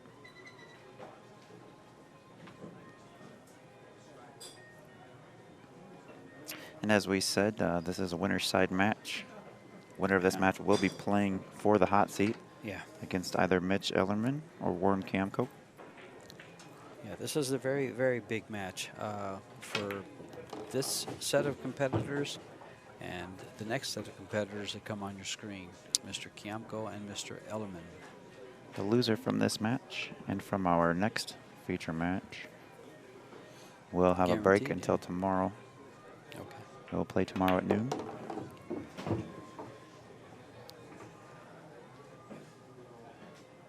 Well, this is big for Gabe because he wins this game. He's breaking for the set. He has the break. But you know something? When you're playing Cory, that's not me, was it? No. Okay. when you're breaking for the set, it's a big advantage. But against Cory, against Scott, against Dennis, against Efren, they can turn that break around on you so fast. If you don't make a real good one, it's not funny. Yep. It's got to be a real good break. Yeah, Scott. The good ones, they just eat up. Scott's incredible on that first shot after the break. And that's one of the most dangerous shots because you can actually turn the game around on the shot. You can also lose the game on the shot.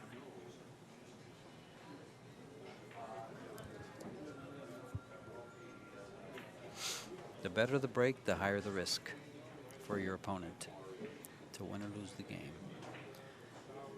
And that's where you see a lot of fouls taken. I don't know if it's happened or not yet. It would be, in this event anyhow, it'd be pretty cool, in my opinion, which take it for whatever it is. Look how nice he hit that. I would like to see someone break and run a rack of one pocket. We've already seen a ball pocketed on the break. We saw a ball pocketed, and he had a shot to do something. I forgot what happened. Was that John Mora? I don't remember.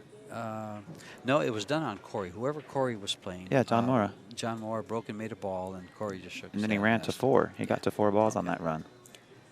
How'd that work out for him? Well, he lost the match 3-2. I don't recall what happened with that particular rack. Yeah. I just remember kind of thinking to myself, okay, most of the time when you're watching one pocket or playing it, typically if a ball's pocketed nowadays, it's just a re-rack. Yeah. With our format here, it's not. So I think, given the rules and what they are, I think it'd be kind of cool to see a break and run. That's actually one of the rules that's being reviewed. Is it? Yeah, for future play. See, I'm not completely familiar with it, but I do study the rack and the break, and I do know that there's ways of tilting or ways of placing gaps to kind of ensure or at least improve your chances of pocketing that corner ball. That's not happening here. These guys aren't. No. Rack. No way was I accusing anybody here. I'm just saying in general, I know it is possible to do that. So perhaps by eliminating or enforcing that rule, it kind of eliminates any possibility of funny business. It's very possible, but these players will pick it up real quick. They'll see it immediately, probably before it's even done. They'll say, "Hey, your rack's off." Yeah, that's a good point. No.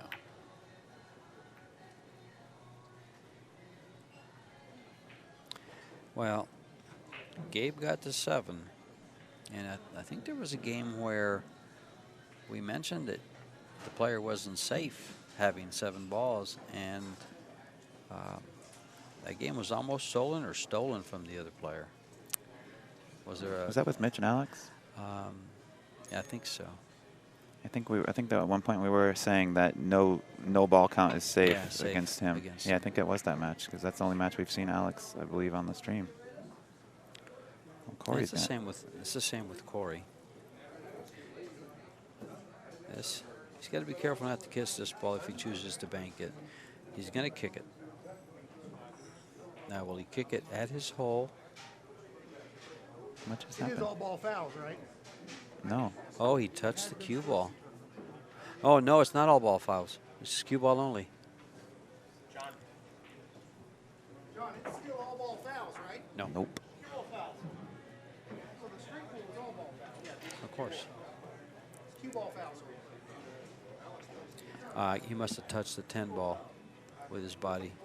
And truthfully, I was going to say, Cory picked up that 6 ball. Just put it down. Just put it down. Yeah. I've been playing all ball fouls. You just put it down as close as you can get it. And that's about where it was. Now we just leave it right where it's at and shoot from there. Oh, he did have room to get by there. Look at this. Well, did he get on the 10 or is he going to be playing the combo? He's playing the combo.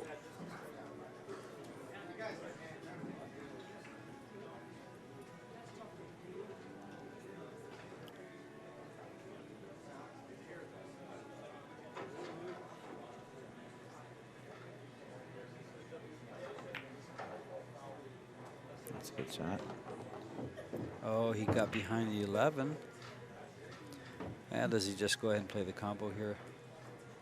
Yeah, I think so. Yeah, just going to fall forward a little bit so he doesn't give up the 3 in case it's missed.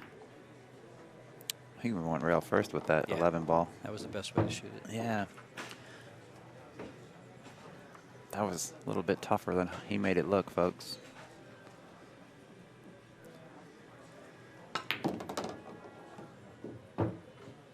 Back out. Now I wonder if he'll swing this right into the pocket and take his cue ball 1 rail to the side and back on the 6. Play the oh, I see. I wondered if he'd maybe play the 3 rail on the 6. Which I think that's what he's going to do. Played shape for. I like your shot though too, where you kind of take a little more aggressive path, but dig under. Again, it's a risky shot because you're sending the cue ball right at that corner pocket. Oh, and he! Oh my gosh! Are you kidding me? He's done this a couple of times now. Are you serious? The old time one pocket players would get up and tell him he's mad, absolutely mad. But what a great shot! That's how mad he is. He's done that several times. The 1 rail kicks, and executed them perfectly. But if this comes off the rail, Gabe might just cut this ball right in the hole. He's gotta take he doesn't have to. He forgot about the spot shot. Forgot he owed one. I forgot about the owed ball too. Well, that could be trouble for Cory. Yes, it could. Cost him the game. But this shot, I don't care the caliber of player, does not have to be made.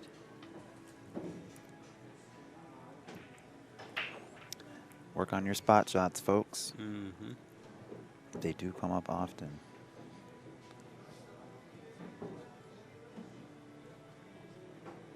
I think he makes it. Yep. And it's game 2-1. So good little battle there, back and forth. I'm really careful all my matches not to hit a ball because when he said all ball fouls on the straight, I just figured. Hear those two discussing Uh-huh. the all ball foul versus cue ball fouls only. In our previous event, the U.S. Open straight pool, we had an all ball foul rule. So You're playing straight pool. It's always all ball fouls on straight pool. well, There's only cue ball fouls on bank. Yeah. Yeah. Straight pool has its own set of rules.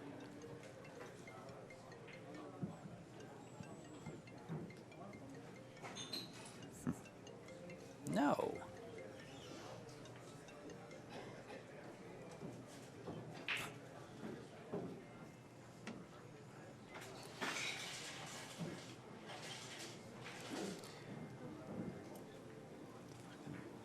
Marketing calls. Robot calls. Gotta love those.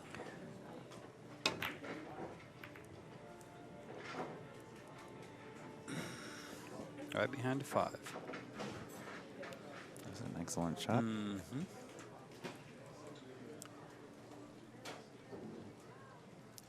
I think you can see the bottom part of the 1.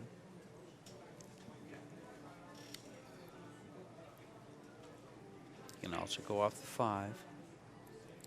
Come up against the 3. Or the 6.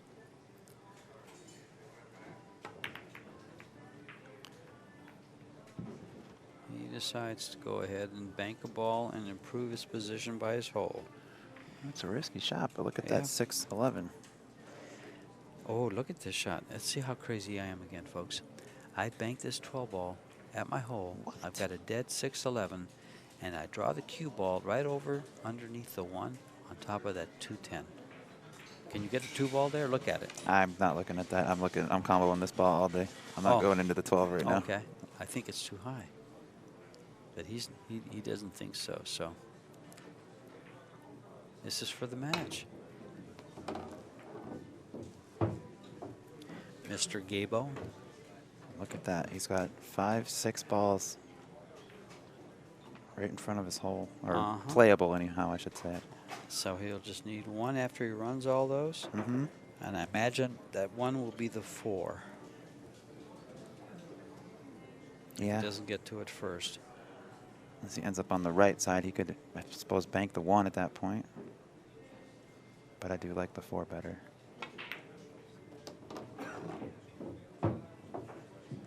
he'll hold this and send the cue ball right over by the 14 ball. He doesn't want to land on the rail, so he's going to want to come off the rail. We've seen with Gabe as the matches as his match, gets deeper and deeper toward the end, especially with him being on top or like he is at the moment. I think he starts to show a little bit of nerves, a little bit more, or you can tell he's pumped up. That's unfortunate. You get to see a little bit of movement, and he tends to kick that right arm out a little bit. Let's see, we'll have a good angle here. That's unfortunate. Yeah, it's to get up over that ball. But those are the things you have to guard against. You don't want to lay on the rail. You don't want to lay on top of a ball. You don't want to get tree-topped. Yeah. Pick your spot, hit that spot. It's like anything else. Got to play shape. These guys do this pretty well. But if he shoots the 8 ball, he's got to come all the way back again for position. And he's over a ball. Is he just going to go ahead and shoot the 11 or the 13 ball and just pocket it? He's shooting the 3. Can you see all that? Yeah. Those are run stoppers when you get up over a ball or on the rail sometimes. That's how important it is to be able to use the whole cue ball when you're cueing it.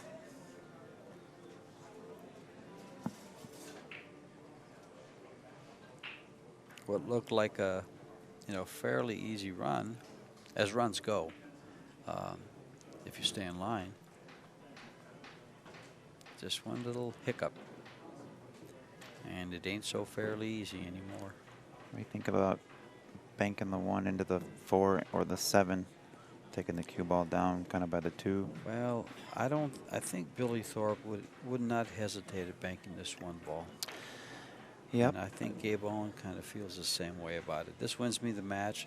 If I lose the game, we're tied. Yeah, that's true. But this wins me the match. The 4 and the 7 aren't really on offer at the moment either for Cory. That's a cue great ball. shot. Cue ball. Wow. He's in the same predicament he was over the ball. Again. Yes, he is. But this time he's got a good shot on the 13, and he can bring the cue ball right back up again. That's a great camera angle right there. That's beautiful. Is that the 13 or the 11? We've been calling It's the that 13, one wrong sir. all day. It's the 13.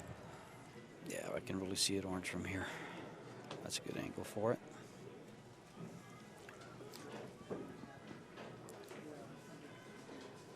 If he's looking at that 15 ball, he's going to have to elevate. And I don't like elevating. You got to jack up and draw it back, or stun down into the 13 and push the 13 That's what he's into shooting. position. No, he's shooting the 13 ball. I like this. I like this with just a little bit of right, Uh-huh. a little bit of right hand. Spin. Oh, Look at that movement. He thought he moved. He thought he missed it. That's why he moved. Yeah. Oh, I did it real good. Oh, he's got a bank on the 4, I think. Got a bank on the 4. Well, I'm going to get Schmidt a run for his money on this straight. He says that'll give Schmidt a run for his money playing straight pool. Five's off Cory. Only if you had 626 already. Because he made that 1 ball. You might now make another one playing straight pool. I guess the 14 ball would go. But it won't go playing 1 pocket. Nope. We're not playing straight pool. We're playing uno poquito. I like it. I threw in that Spanish, see? Sorry, I was trying to keep that yawn off stream.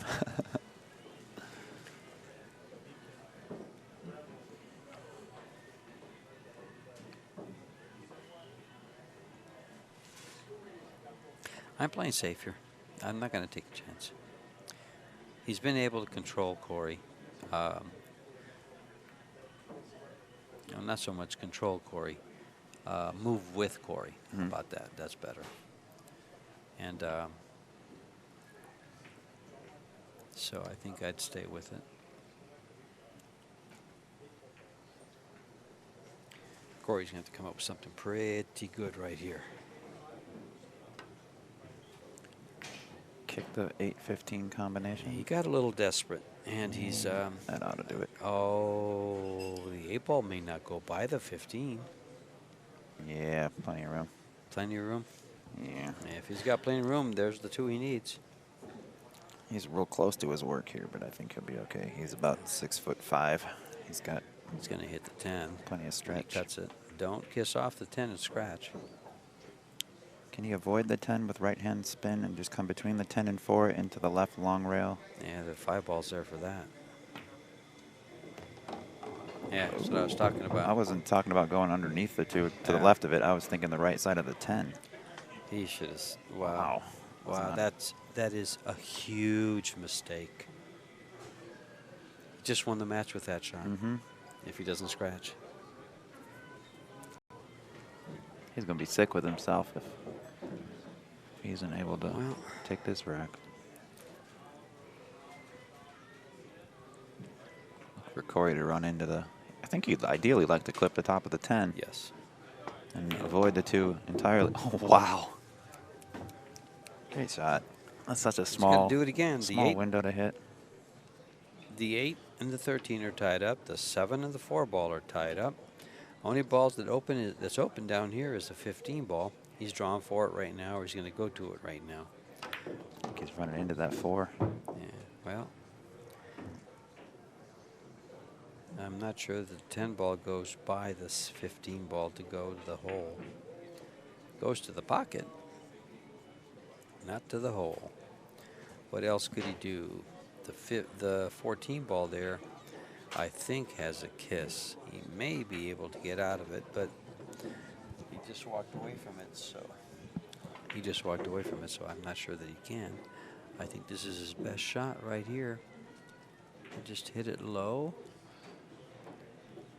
Heck, the way he kicks, he might play the 10 ball into the 15 and play the 15. The bank kick shot? Not kick. Yeah, the bank kick shot, yes.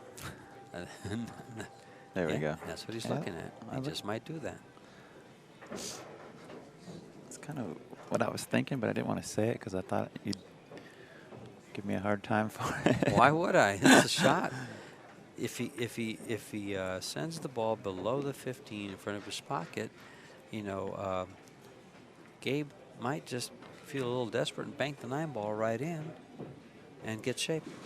So why would it be a wrong shot? I'm just wondering where the 5 and 10, or the 15 and 10 end up. I feel like one of those 2 balls could potentially sell out a bank. The 10 will probably end up behind the 13 on the line, on the break line there. That's where the 10 probably will end up if he hits it halfway decent. And the cue ball is going to end up by the side pocket. You don't have to hit it hard. You know, you just... I got you. It's a control shot. That's why I like it. And that's why he's looking at it. Doesn't want to get wild. His man needs 3 balls. His opponent needs 3. And he's out of the match. He's on the loser's side. Executes this shot. He has a shot at going hill. And he's breaking. That's right.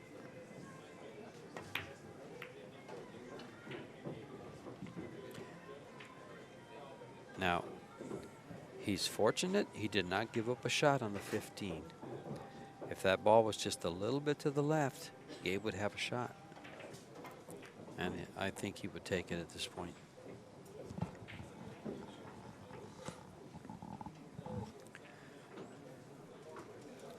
You can't just remove the 15 because he gives up a shot on a bank on the 10. So I actually like banking the 9 ball. Yeah. And leaving the cue ball right behind that ball right there. But see, trying to get position would, you know, hurt your accuracy. Will Cory even consider playing the 14 ball 2 rails? That's what he's considering now. By looking at that, that's what that told me.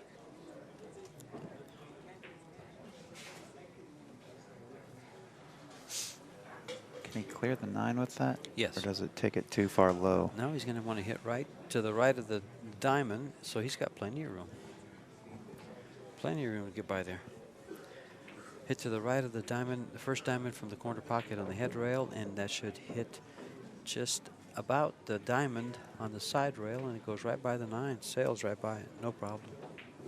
Plenty of clearance. The cue ball goes up there. You know, he's thinking maybe he could sell out.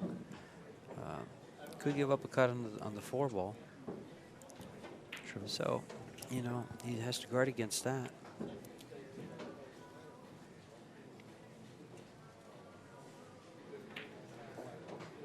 What's he looking at here? He's looking at the 13-4.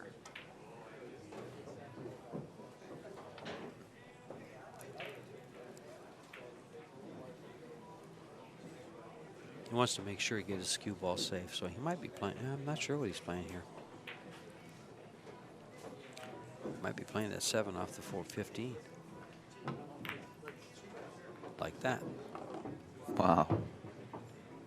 Wowie, wow. That could be it, folks. What a great shot. He just needs those 5 that are right there around the table, around his pocket. This will tie it up 2-2.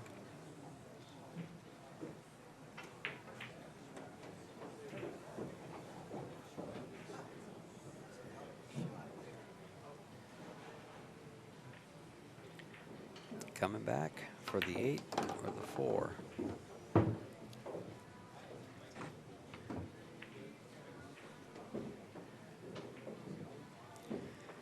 Cory stole a game. Yeah, he did. And actually, Gabe kept him in it with that scratch. I feel like the nerves got to Gabe.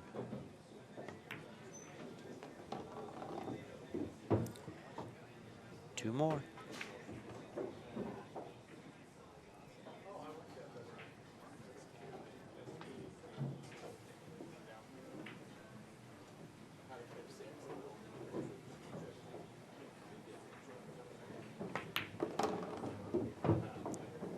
Did he get up far enough?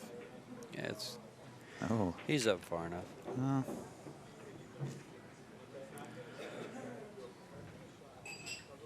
Oh, we never set up that shot we talked about yesterday. Oh, that's right, we didn't. Good out by Cory. Tied up at 2 racks apiece. He deserves a round of applause, folks. Stingy crowd out here today. They're not giving it up. 2-2 in a race to 3. Cory Deuel and Mr. Gabe Owen. Our next match scheduled for 2 p.m. 20 minutes from now. We'll see if we can hold our time slots accurately, but we are looking at Mitch Ellerman versus the Warrior Warren Camco. Yeah. And following that match, we will be down to our last 2 on the winner's side. Cory is living in California now, and Gabe's out of Wichita, Kansas. That's where it is. I wonder if he's still there. That's what his sign-up sheet said. Wichita? Uh-huh. I'm not sure that that's right, though. Plays all disciplines.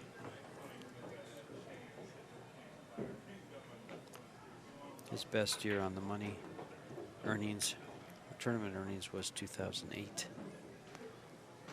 Here in 72,000, he won just about everything in life. Second at the Mizrahi Championship, second at a State Open 9-ball, second in a Seminole Florida Pro Tour, second at Derby City Master of the Table, second in a U.S. Bar Table Championship, Big Tar event versus Tony Chohan.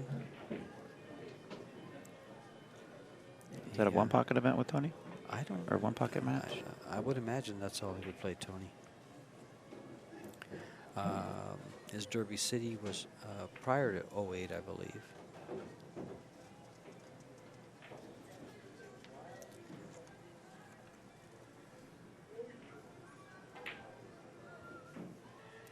I could be mistaken.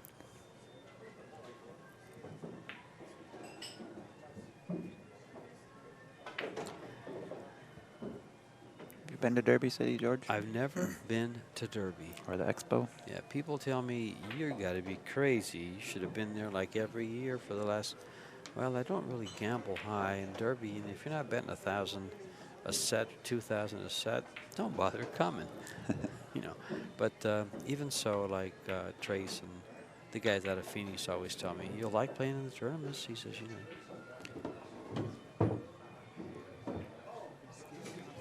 But it's just too much of a commitment, too much of a time commitment. When I was working, you know, that meant a week, at least a week's vacation to go to Derby. 2008, he was the Derby City Classic winner. Okay, that's when he got second master of the table. Okay. He was on the 2004 winning Moscone Cup team. 2004, he won the U.S. Open. 2005 and 7, he was runner-up. So pretty impressive finishes. Oh, yeah, I'm telling you, Gabe is an all-around player, solid player.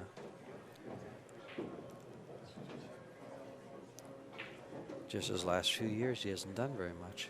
I don't know that he's played all that much.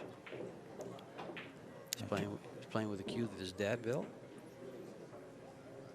That's pretty cool. In fact, he said he just built it and he saw it, liked it, says, I'm taking it to Vegas with me for the U.S. Opens. Do you know, is it a company? Company? Do you know, is there like a company name for It's that? a custom cue maker. Is it Bill Owen? The info that I have shows that he plays with a Shirts custom cue. But that info's likely a few years old. I wondered if that was the company. Well, he didn't take he said he didn't take too much time to decide. He said he picked up the cue, it had just been made, and liked it and brought it with him. Nice. That's awesome. Yeah, it was funny. We were talking about the time he was stranded in Tucson where his car broke down, and I forgot what year it was. I think it was the early 2000s. And 2004, I think it was. And he remembered being in Tucson. Didn't remember me because I worked, and I remember they were there hanging around, and I just never had a chance to. In 2004, let's see, I was a customer business manager for Wrigley, and I was traveling all over the country, all over the Southwest. I don't think I was in Tucson except for Sundays.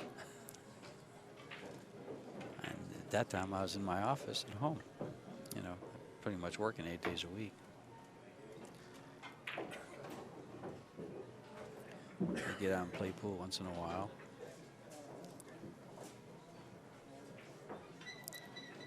I'd stop on some of when I was on the road. I remember being in Austin, Texas, and I played at a place called, is it Earl's, I think it is? I walked in there, and a friend of mine told me, don't play this guy, or this guy, because it'll kill your action. And so I'm sitting there just hitting balls with a house cue, because I don't travel with my cue. And I only had a couple of hours anyway. I'm just really relaxed, actually. Some guy comes over and says, do you want to play some? And I said, sure, I'll play some for 5 or 10 a game. He goes, I'll play for 5. So that, you know, notes that he's probably not a player. Well, he was one of the guys that he told me not to play. And so I decided, since I thought I was going to be going back to Austin quite a bit, and they had a golf table, and I played a lot of snooker golf. I really liked it. And I said, well, don't want to do too well, you know. So with the house cue, I just stayed with him. I finally lost. We were paying every $20, paying for 5. Stayed with him, and then he got a set ahead, and it had been about 2.5, 3 hours, and I said, and we drew a crowd of about maybe 15 people watching us play. And I said, thanks, that's enough for me. I got to get back. I got to go to work in the morning, and, you know, thanks for the game. And he says, dude, if you ever come back here with your personal cue, I ain't playing you. That's funny. And that was so funny. I've never played in Texas. I've been in Austin a few times. My son was living there, so I've actually stopped there. I forgot the name of the place I go to. I play in the daytime, and there's no daytime action, so I just go in there, hit some balls for a little bit, and enjoy Austin. I'm sure I get played plenty down there, I tell you. And I've actually been to Round Rock where they play the U.S. Opens at Oh, that's cool. Skinny Bob's. Yeah. That all Brunswicks, nice play. I had a real nice afternoon with an older gentleman playing him some one pocket. And he says, you know, he was very complimentary of my one pocket game. I played one pocket with him for about 2 hours. And it was in the middle of the afternoon. It was like, I think I got there at noonish, 1 o'clock in the afternoon. Played him till like about 3 or 4 till I got bored and left. Very cool. And he says, I know all the guys here. He says, you hold your own. And we were playing on Brunswick. And the tables there are Brunswicks, and they have the full open 5-inch pockets. Ugh. And so when you're playing somebody that really doesn't shoot back at you, he played well. Yeah, mind you, he played well, especially for his age. But when you're playing somebody that doesn't shoot back at you, you can make the game of one pocket look very easy.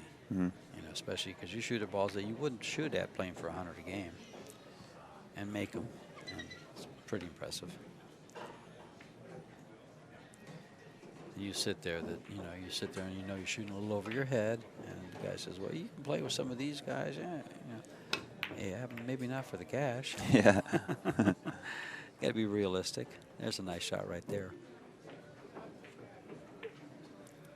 No more stories from me, folks. I'll stay to the game. Gabe has put Cory in a very precarious position. He's going to have to come off that 3 ball and bump the 5 towards the 1 and keep the cue ball about where the 5 is. Unless he sees something more offensive-minded. He can do it from the 3, or he can do it from the, is it the 14 next to the 6, next to the 3 there, right above it? Yeah, no, he can't do it from there. He'll clip the 3 ball and sell out. Even doing it from the 3 ball is a little tight because he could clip the 4. I mean the 2, excuse me, going into it. Yeah, he's looking at that right now. The short 3 railer he doesn't have. It's blocked by the 15 and the 12. 3 rail kick, I'm thinking. Come into that diamond again. Just short of the pocket. Lay the cue ball underneath the 5. He doesn't have it. He's in a weird spot here. Yeah, he's in a pickle. Mm-hmm.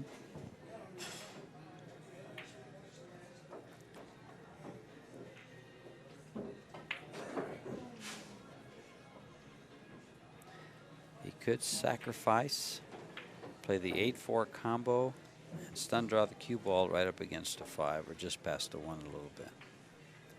It doesn't have to work out for him. Up against the 1.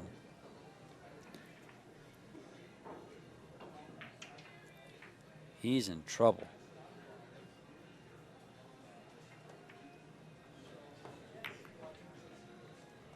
There.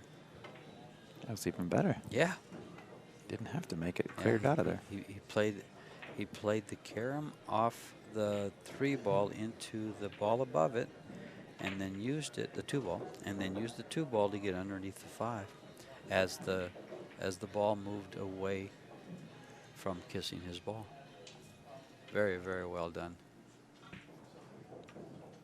He was in a tight jam there, and he actually not only got out of the jam, he's actually put Gabe in a little bit of a jam. But there's nothing that plays to his hole, so Gabe can just take a foul and send it up to, you know, wherever he wants to go with the cue ball. But it's hard to go anywhere because where the cue ball is. Yeah, he's got to go rail first behind the 5 and 2, around the 7. He's going to twist the 9.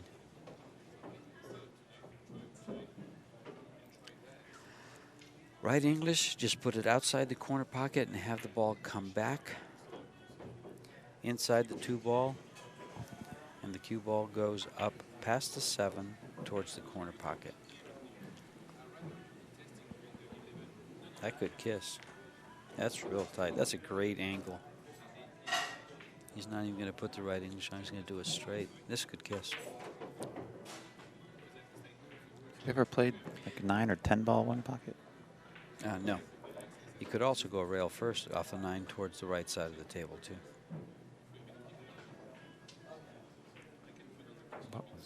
What was that? He stopped himself from shooting the shot. He was about to shoot a shot. He did a little wasn't twirl happy with his cue. I see. I like going rail first. Straight over to the right. Yeah, that's a pretty good shot, George. A rail first, kind of just barely clip the 9. Just clip the 9. Send the cue ball in front of the 7 ball. He likes playing it.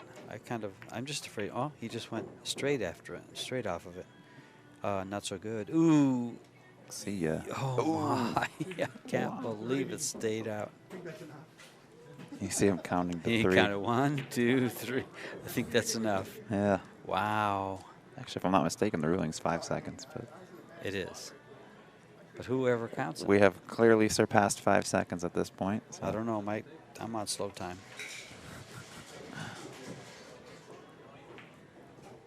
Yeah. If he can pocket the 5, just give up the 5. He's in a pickle again.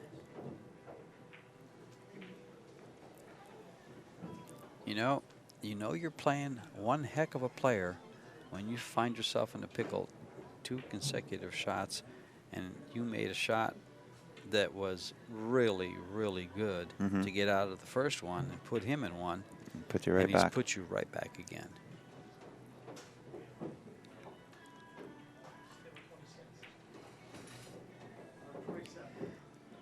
I think he just, well, there's no, I think he's going to have to make a very good shot. Is he sacrificing this 5 ball?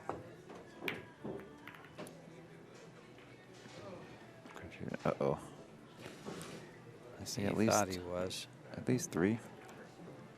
Well, there's 15 balls on the table. Let's see how many balls are left on the table once Gabe finishes his inning.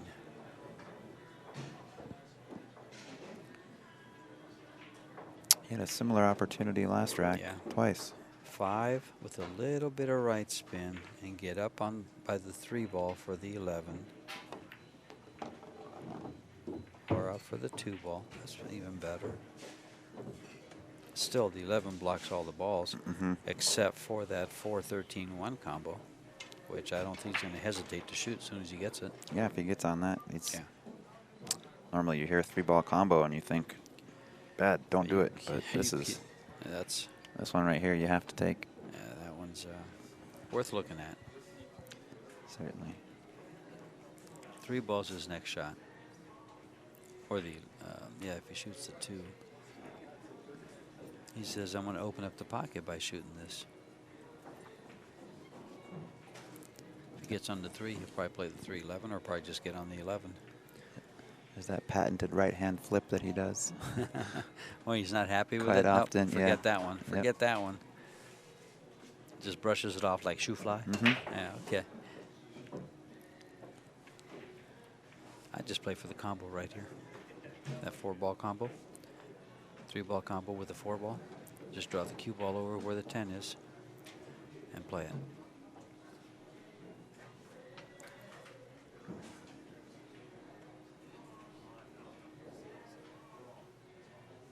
He draws it straight back. It's pretty sure he can graze off the 8-ball, but it messes everything up. The hand flip. I keep looking for it now.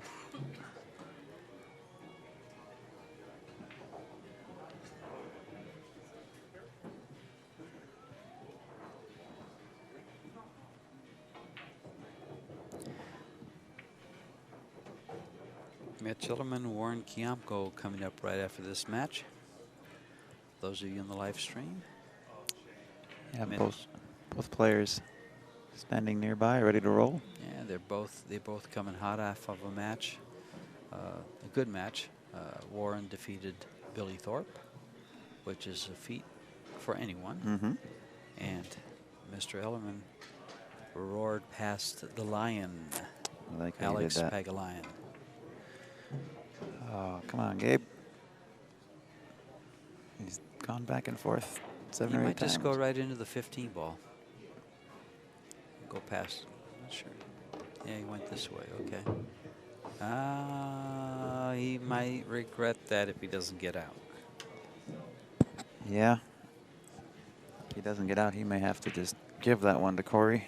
Just to Because now he's stuck shooting the same ball that he should have shot in the first place, I think. I think he can cheat this a touch with some inside, come back underneath the 3. It's going to take a really good stroke with the inside to check that up. Okay, he opted to push the 14 out and get a shot on the 3. And now he's in business. He's got some balls. Now he just kind of 2 rails and slides by the 6 ball, or even hits the 6 ball on the right there. And he's on those 3 balls that are at the top of your screen, or right by the spot. The top of your screen is the 7-9, which don't play to his pocket.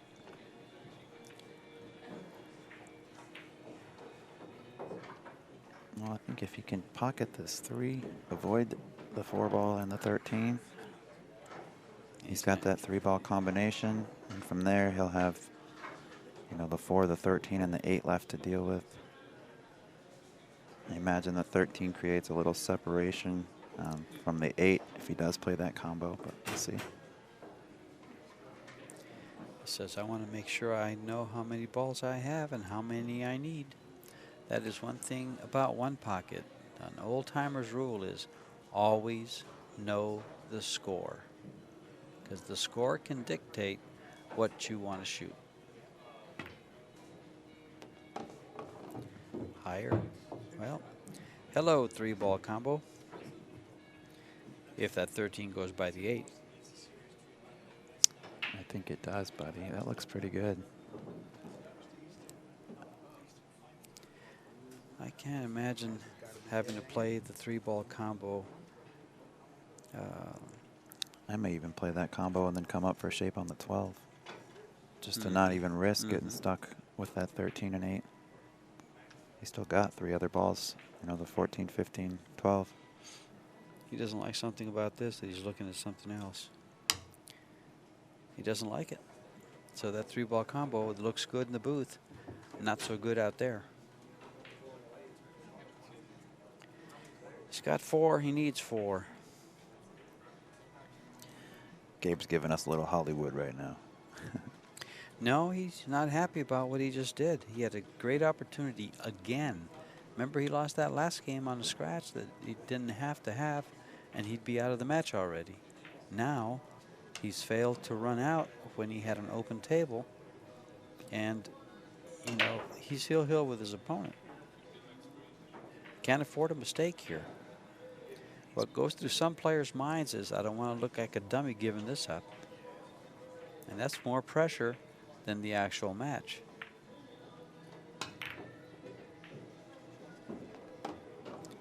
Look at his cue ball. Not again.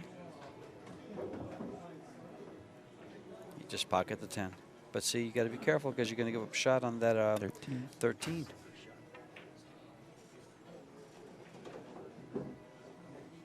He's in trouble, actually. Cory is just wiping his brow saying, I got a chance. Because not only does his opponent, from a position like that, I'm going to say his opponent only have 5 balls. He's got a shot, although the balls don't favor his hole. But there are balls laying on the table that if he gets the shape properly, he can get the ones that are tied up, opened up. See the 6 ball, the 7 ball, I'm sorry, out by the 8-9. If he gets right on that, he opens those up. Got to be careful with the scratch. The 14, he opens the, actually he's got a combo on the 12-15 that goes to his pocket. So he gets rid of the 14 ball and he comes up for the combo. And then the 4-2 just gets to the left side of, well, sounds easy when I say just gets to the left side.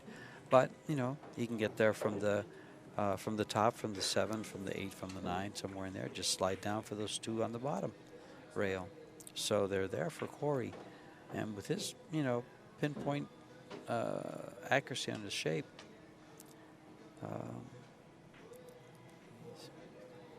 he can definitely control the table from there, even if he doesn't get out. Up and down, up and down. Well, part of it is to work some of the nerves off. Yeah. Because he's just so mad at himself right now for letting it get away.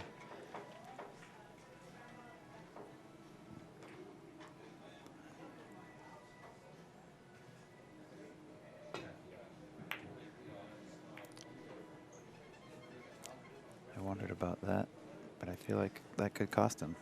Well, no more than just making the ball and selling out the bank, because he can't come up. He gives up a bank shot if he comes up, so he's got to give him the 13 ball. So actually, he took a chance to win. He shot it to win. The balls are tied up. Cory doesn't have to get out. And from being up there, he's got to come up, and he wants to hit the 15 ball, yeah, with the cue ball. Let's say he hits the 9 ball, holds it up, or goes by the ball and gets up by the side pocket. Heck, this ball could scratch on the side. Trying to hit the 15 ball. I don't know. It's tough to tell from this angle. I think I may have just pocketed the 10 because I don't feel like he's given up much with that 13. That 13 is so low, and it was so low. Oh, it's been moved. Yeah, but it wasn't there. It was about equal distance off the rail. It was just further to the right. And I agree. That's why I said just pocket the 10. Yeah. Take it. You know, he doesn't have to get out. There you go.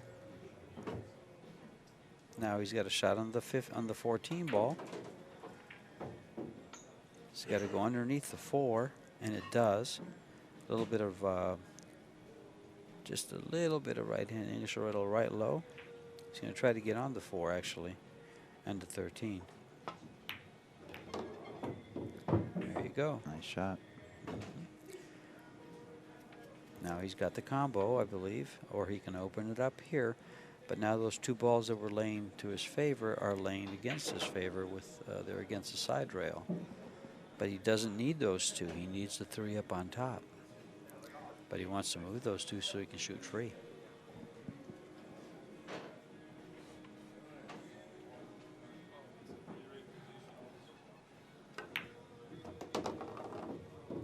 Going up to the 7 ball. Yeah, he's going to stay there. Oh, don't go too far. Now he can't see the combo. So he has to shoot the 7 ball. And hello, scratch off that 9. He's got to avoid the side pocket.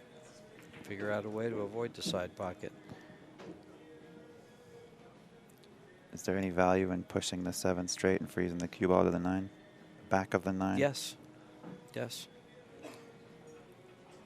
The value is you contained your opponent and didn't sell out. Because from here, you know, anything can happen. He's playing the ball. He missed it. Overcut it. Mm-hmm. But he missed it well. It's not going to cost him the game. What do you do if you're Gabe here? Protect the 13 and the 6. Take the cue ball up where you're hiding the 2 balls up on top.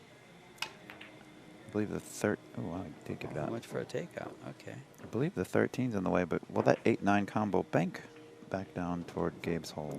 Looks like it will. You have to throw it a little bit. You have to hit the, well, you can't hit the right side of it because the 7 ball just got there.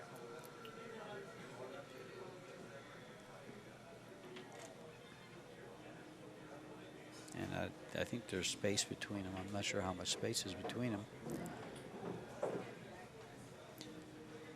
Yeah, if there's space, you wouldn't really have to worry about throwing it. You could just kind of use angles. It looks pretty good. Yeah. It looks pretty It good. might even sneak past the 13 and still drop. Gabe didn't do anything bad here. I guess the 6-13 protect each other. I thought I'd put him up by that diamond by the side pocket. Use the 12 and 14 Yeah, or to 15. protect those 2 balls. But then he can just kick underneath them, you know, and make contact.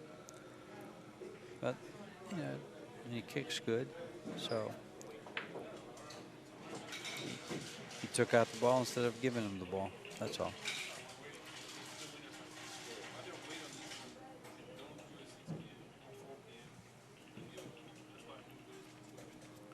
Well, our 2 o'clock match is going to be a little delayed. Yep. He could just go ahead and bank at this ball. The combo? Yeah, the combo. It's going to straighten out when he hits it. He just took him out. And wow, look at the cluster of balls in the middle of the table there. And the 6 ball landed in a funny spot. Yeah. There's a good angle. You can see the 8 and the 9 aren't frozen, so there is some room to manipulate that angle. Although I don't see a 3 ball combo attempt coming here. Combo bank, that's a tall order. Oh, you mean, well, the 6 ball got in the way to bank that block the 9. Might go by it, but. Yeah. Kind of got in that path.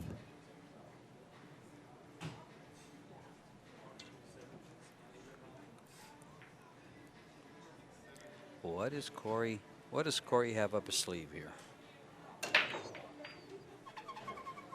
Fans at home saying, you tell us, you're the commentator. You'll probably just remove the 15 and the 12 and not give up a shot. Make sure he doesn't give him a shot on the 6.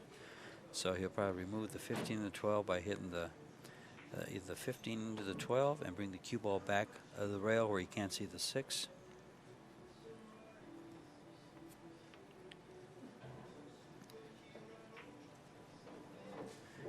Actually, he wants to find a place, if he can, to where it forces him to open up those balls.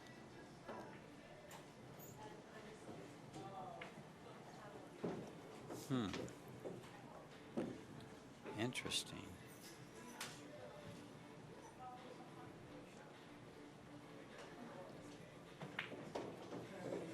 Interesting here.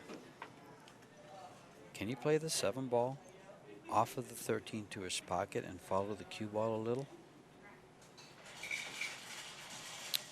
I feel like the 8 kills the cue ball. If he shoots straight into the 13, the 7's not going to go anywhere, so he's got to play off the lower side of that 13 a little bit. And I think, given the angle he would have to come into the 7 ball with, I think that the 8 and 9 kind of kill the cue ball and potentially sell out the 13 to the lower left. Probably just bank the 15 out of there and send the cue ball down to the bottom rail. No, he's looking at this, at opening these balls out. Yeah, he's looking to playing the 7 ball off the 13. Yeah, he is. Yeah. He's got to make sure he hits it hard enough, I think, to send the cue ball 13 safe. back to the right side of the table. And he's going to need to get past the 8 ball. There you go. Did pretty good there. My question became reality. Cory answered it. The answer was yes.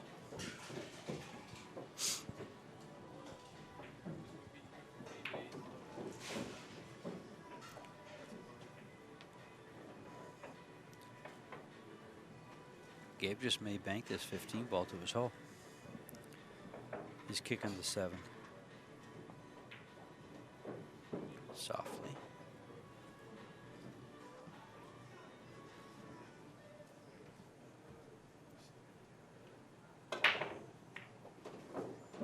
Cory wants to protect that 7 ball and the 13.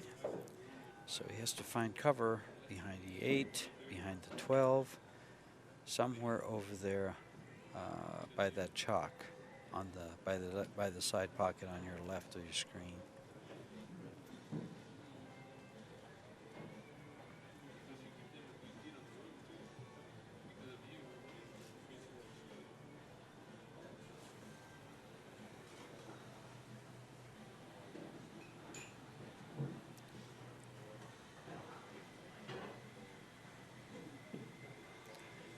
I was thinking he could take an intentional kick up behind the 8 ball, but it's too easy to get out, especially to give up a ball. So no reason for it. Yeah.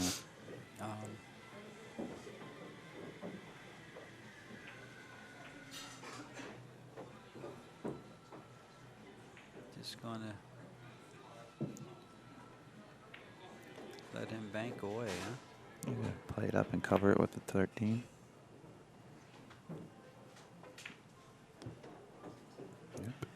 Just freeze him with the back rail and force him to shoot up table.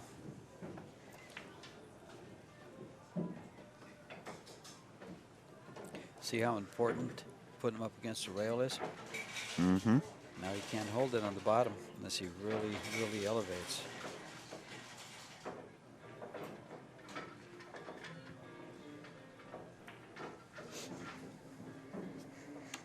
A lot of hand flipping going on over here.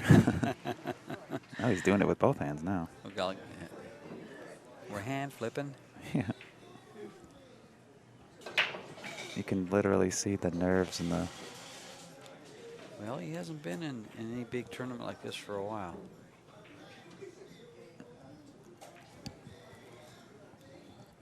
Well, it's his third one this week, and it's his fifth one in a month and a half. Oh, what did he play? Oh, that's right. He did play those a month and a half ago. I forgot about those. I keep forgetting about those. If I'm not mistaken, I think that's kind of something he's always done. You just see him throwing his hands around. Oh, you mean flipping the hands? Yeah. Yeah.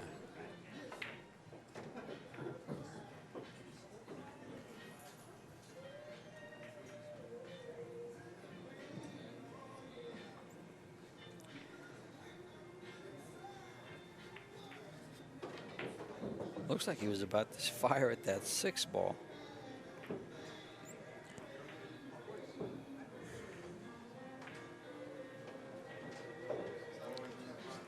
Yeah, see, Cory did a good thing putting him up against that rail. Yeah, he did. Left him in a tricky spot, making him think.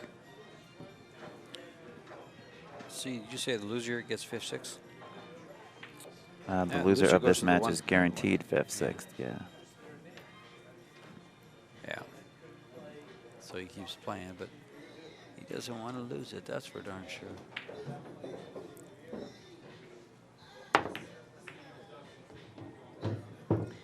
Yep. Uh-oh. Free shot on that 12 ball. And he has a combo afterwards. I think he's going to eat this shot up.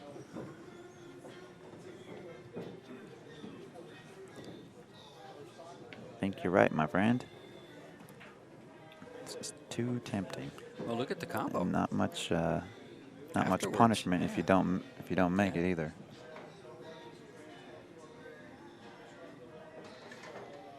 No, he's going to bank the 15 ball. And stop the cue ball dead.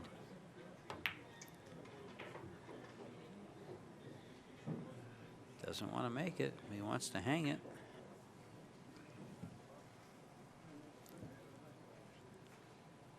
Huh.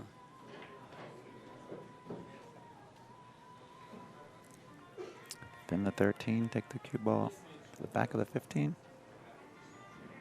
Easy for somebody to say, why didn't you shoot the 12? Well, because I had an angle that I might not be able to hold it for the combo. So that's why he didn't shoot the 12. Or he feels that he's better there. But see, he's playing a player that understands one pocket, understands angles, and he's put him in another precarious position. Sure, he can just, fire it up there, but he forces Cory to clear his own hole. Yep. So Cory's doing Gabe's dirty work.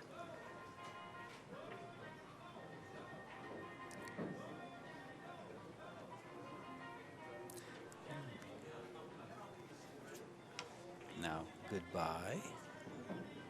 Sayonara. Adios. To the 15 ball. Vaya No con protection. Dios. Vaya con Dios. Hasta luego.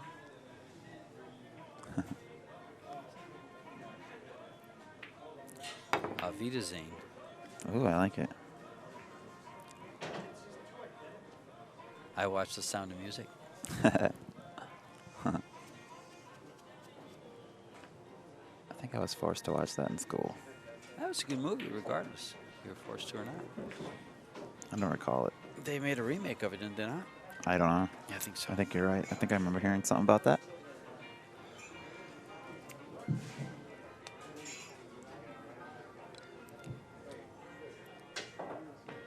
I think they found out that it's hard to compete with Julie Andrews. Yeah.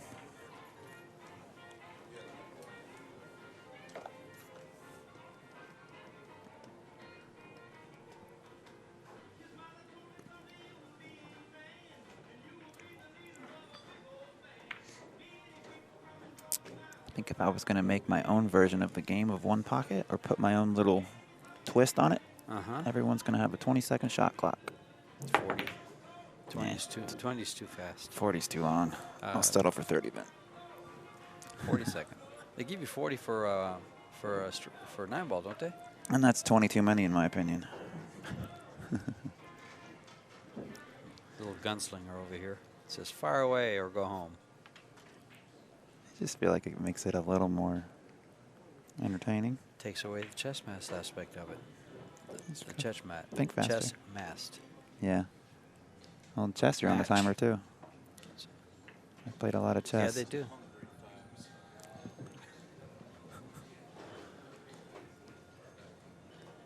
Mitchell's over here eagerly waiting for this table to open up.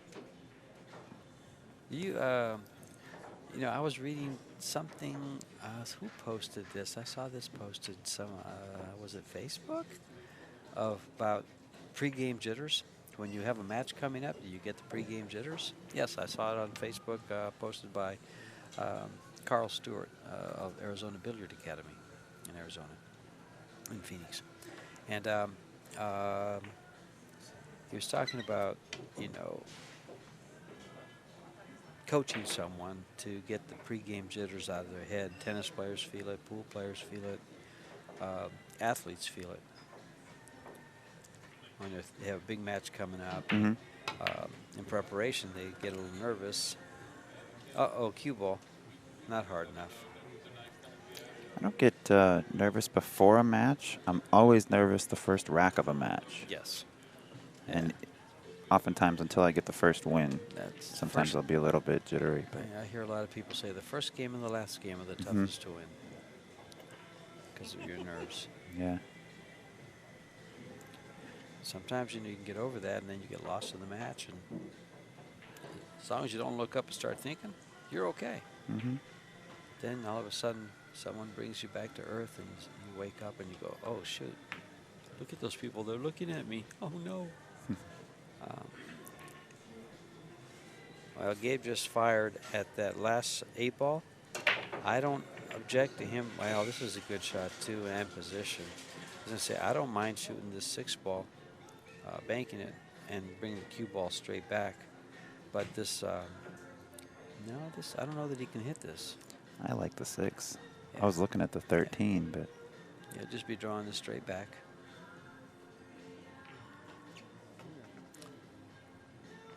Thirteen's not a bad shot, except that if he misses it short, it goes back in front of his opponent's hole.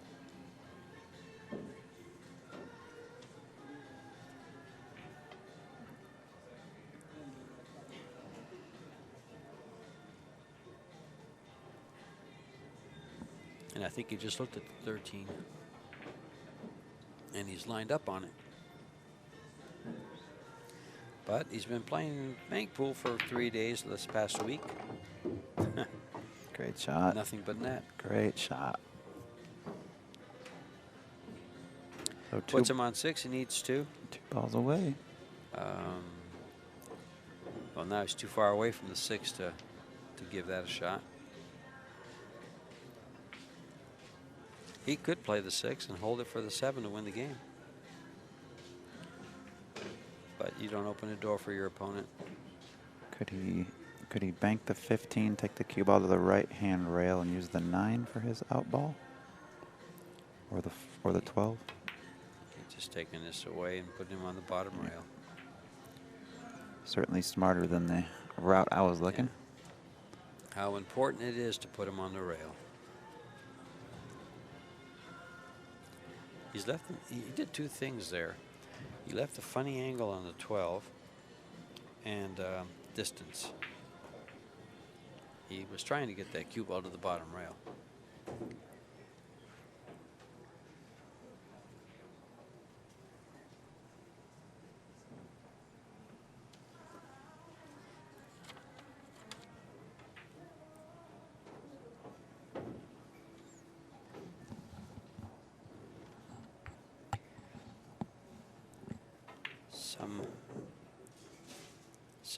Some of the matches coming up at 2 o'clock just got started. You have Steve Lingelbach and Bernie Pettipies.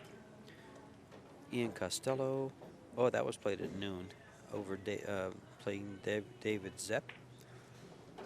We missed a good match at noon. Don't know the results. Gus Brasino and Paul Marquez. And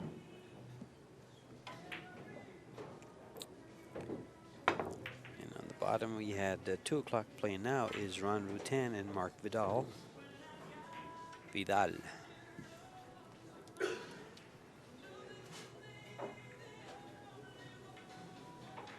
Yeah, I was looking around the room. I don't see Gus at the moment. Mark Vidal is at the table right now shooting, so he's in a match. I see Steve Lingelbach down shooting. And I see Cory about to address the cue ball as I look back to our table here. Steve and Bernie going at it. Yep. They actually have played before, I believe. Have they? Yeah. Steve is out of Oregon. Of course, Bernie is local for us. He's a Phoenix player. That's a 1-point Fargo difference. Steve is a 706. Bernie's a 705.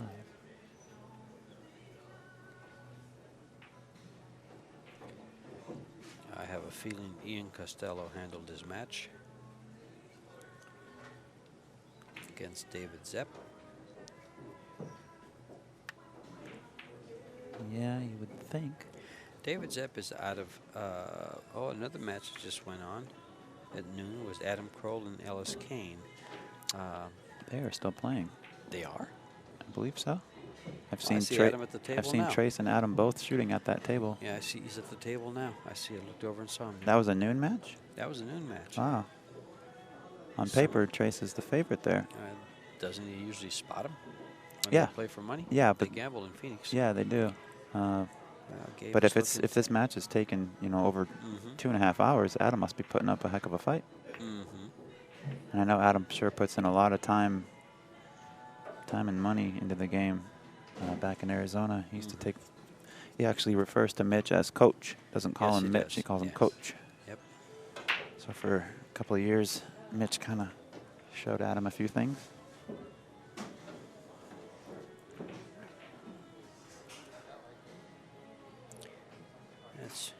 Well, Ian Costello gave Alex a run for his money. He lost to Alex Pagulayan 2-3. So they got hill. Oh, was that first round or Yeah. second round? Yep. Second round. Yeah, they met each other. He beat Steve Lingelbach 3-0. Warren Kiamko sent Bob Herchek to the one-loss side 3-0. Bob's a heck of a one-pocket player, Yes, he too. is. And I don't see... I know he doesn't have an opponent yet. Yeah, he's still waiting for an opponent.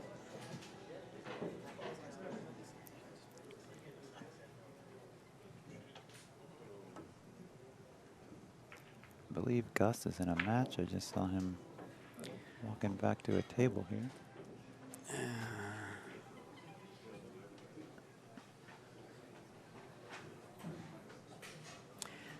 Gus defeated Paul Marquez 3-1. Okay, They just updated. I just updated the. I refreshed and it updated my bracket. perfect. And guys, for those of you out there that want to, look at the bracket, I actually use the one online, right off my iPad, and that's at ctsondemand.com.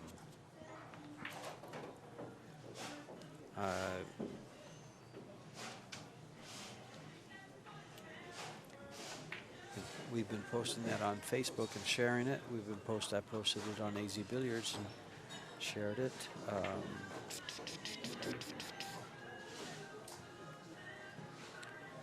For those of you out there that want to, give me all kinds of grief or ask questions on AZ Billiards, I am a member and I'm Gum 9-Ball. I sold gum and I played 9-Ball. That's right. So that's my little screen name. It's Now, Gum 9-Ball. We talked about this yesterday, and I can't remember what the ruling was. When there's 5 or 6 balls up table? Right. Yeah, here's where they'd be going down table to speed up the game. And this is how it speeds it up. Now, see, this game is going to take some while. This It's could going to take a while. This could take a very long time from here. And I think more than likely Cory initiated putting that up there because Gabe needs to. Cory has to slow him down, has to play him a ball at a time so he doesn't lose if he makes a mistake. And Gabe is more than okay to play him that way because he now has 6 chances to win the game. Not a big fan of this style of. Well, this style of play, most people that run tournaments and do live streams are not a big fan of it because it takes a lot of time. And they're going to bun around. Some players will bun around with no productive shots. Some players, try to be productive. They try to do something to put a ball in play, to get out and play with one ball. If you're doing that, it's okay. I mean, it doesn't bore you. But this, when they're in a group like this and they just bunt, but it's going to take them 5 shots to get a ball out and play, unless somebody gets real active. You're going to see a lot of this. Nothing productive. And the first one that makes a ball, the other guy will make a ball immediately to put 2 on the spot and get him in play. More than likely, Cory, if Gabe makes a ball first, Cory will make a ball immediately to put it down and play. He needs them. He needs them all. He might make another one, put 3 balls down there and play. Might see the 12 get pocketed here. Freeze up to the back of the 7. But, again, Cory might just go ahead and play Gabe 1 ball at a time.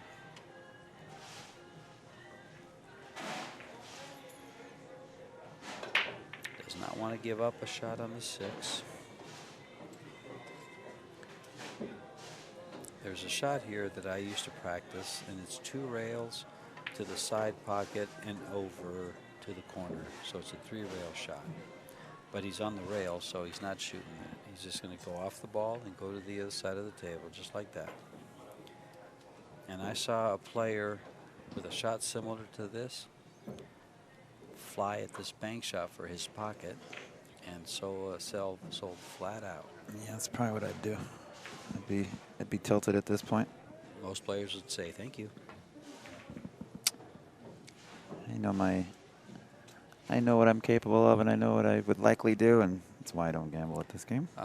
Play it at all. Let's see if Cory just goes off the 15 and puts it up against those 2 balls, or does he make a ball? See, I actually like making a ball here. I think he does too. No. Yeah, he does. But he's put him up against the ball so he can't back cut that ball. Now, I'm told that some of these pros will go for this back cut. I think it's a horrible shot. And I've actually let a couple of pros go for it, and they haven't made it on me yet. He's getting down on the 8. Yeah.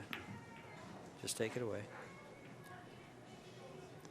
Bank shot for Cory. Right. Let's put it back up in the stack and do this again. No, he'll bank it as hole.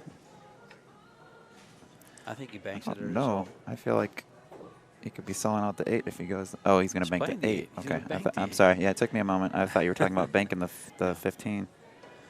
I feel like he has to shoot too far to the right of the 15. He'll bank it with speed. That's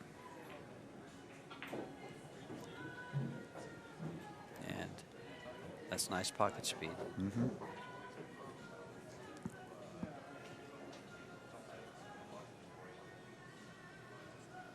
Goodbye, 8-ball. I'm glad you got to peek at Cory's pocket, but goodbye. If it stays,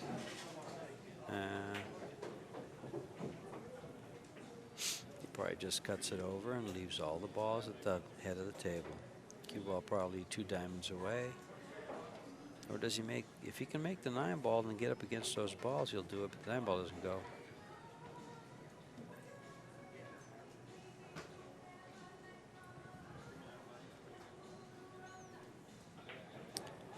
Switched angle so we can see better. The 9-ball does not go. That one does. The combo does. And actually, Gabe would probably be quick to make a ball. He might make the 8-ball. But why would he? He'll just, is he going to give up that 8-ball again by banking the 7-ball up towards the 12? Or does he bank it to this hole? He says, go ahead and bank the 8. No, what happened? No, I'm just, Shaking your head. yeah. Yeah, this is not the kind. not my style of game. No, this is the kind of one pocket that alienates viewers. Right here. Yeah.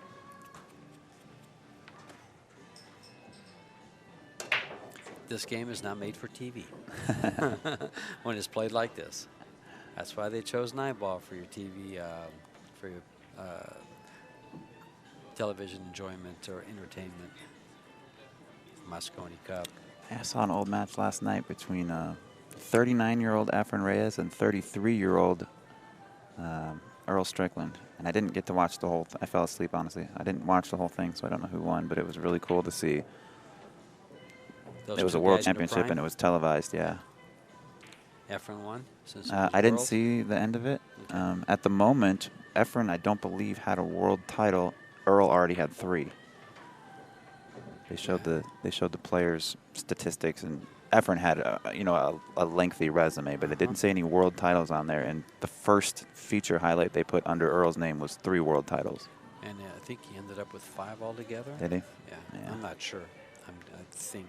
That's why I say I think. I just remember him having 5-time. That sounds right. Something like that.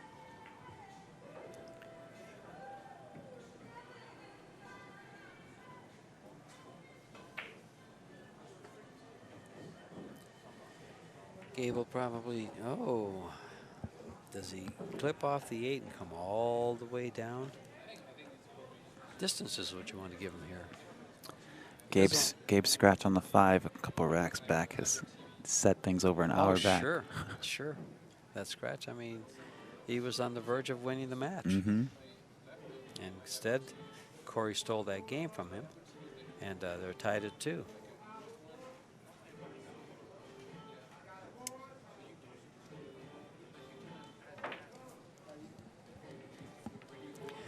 Let's take a look. Let's see what other damage some of these players have incurred. Ellis Kane, better known as Trace Kane, lost to Billy Thorpe, 3-0.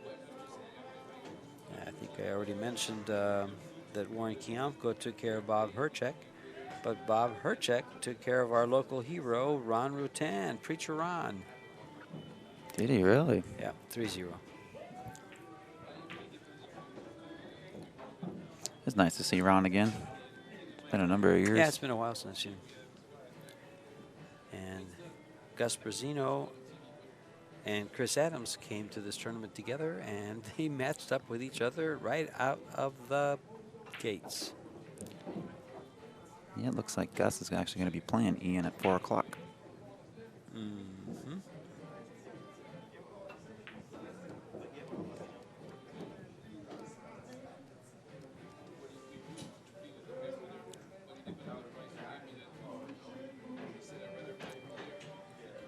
And Mr. Shane Van Boning defeated Mike Grimm 3-1. And then Mr. Gabe Owen, who you're watching on this table here, sent Mr. Van Boning packing over to the one-loss side, 3-1. Cory Deuel dismissed John Mora. And Mitch Ellerman roared past the Lion. I like it. Speaking of fishing, Shane and I were talking a little bit yesterday. Were you? Yeah, I like to do my share of bass fishing out here, Lake Mead, here in Nevada. So I was kind of picking Shane's brain a little just to see if he was a fan of bass fishing. Or he says, no, I don't really bass fish. He's a trout, perch, crappie guy. Oh, okay. And then Mr. Warren Kiamko torpedoed Billy Thorpe. Sunk him in the waters, sent him packing, but they went hill-hill. Billy didn't go quietly into the night. No, he didn't.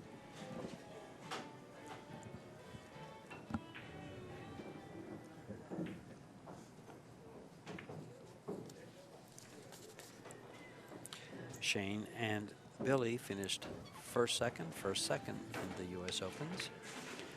Shane actually won 2 of the 3, and he's not out of this one yet.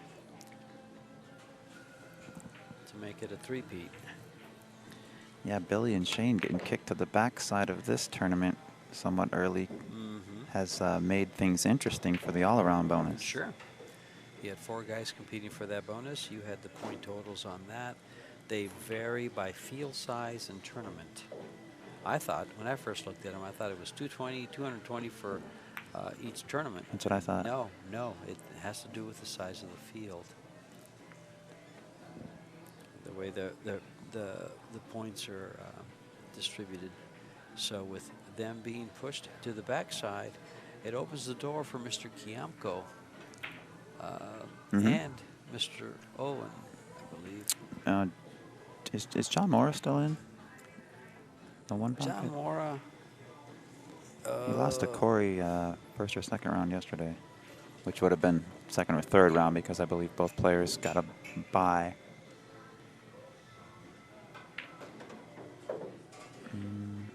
Yes, he is John still Mora in. is still in. He's way out there. He's going to be playing Yeah. at 6 o'clock tonight. The winner of, it's quite a few matches. That's going to be the winner of Adam There's a Kroll lot. and Trace Kane. Or Bob Herchek and whoever he plays next. Bob's got a bye. He's going to advance. Huh? So Bob Herchek will be playing Trace Kane or Adam Kroll. The winner of that will see John Mora at 6 p.m. I'm going to predict that Bob Herchek is playing John Mora. That's a pretty As good, much as I love Trace. pretty fair prediction. Because apparently Adam's putting up a fight and Trace is not capitalized. Yeah, that match is what, pushing 3 hours now. Yeah. So is this one. And we've still got 7 balls on the table. Yeah, we're going to 6. 7 including the cue ball? Yeah. Okay. Sorry, yeah. That's okay. I was just counting spheres. He's banking this ball. He's banking the 8. Could kiss. Kiss the 8 or kiss the 7? Kiss the 8. He's going to hope to hit the 7 so it doesn't kiss. But he could lose a couple balls here. If he hits the 7. Oh, he didn't bother trying to bank it. He went around the world. I'm kicking this 8 ball. Cory probably will too. He did a similar shot just a moment ago on the 7. Kicked it down. Kicked it a little bit high on the long rail, and it ended up, as you see it, where it is right now on the foot rail. He might take a little info from the kick shot on the 7. He kicked it a little bit high. He might be able to make a slight adjustment and put this 8 a little bit closer to his hole. Oftentimes when you get the same shot twice, look at this. Little bit close. Oh. Yeah, he was about a diamond closer that time. Yeah, very, very nice speed. Mm-hmm. And that's what you kick it with, speed. Had he made it, he has a nice shot on the 7. And he's probably drawn the ball to pocket a ball. More than anything, though, he's casing. He's making sure he makes the 7. Is he banking this into the 7? Just taking it out. Other way.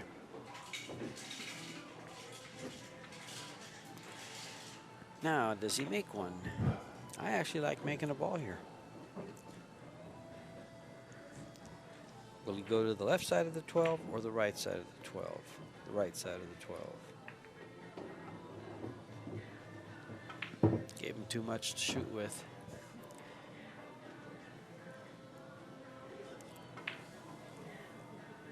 Some players will try to cut this in. If you hit it too thick, you're in the drink.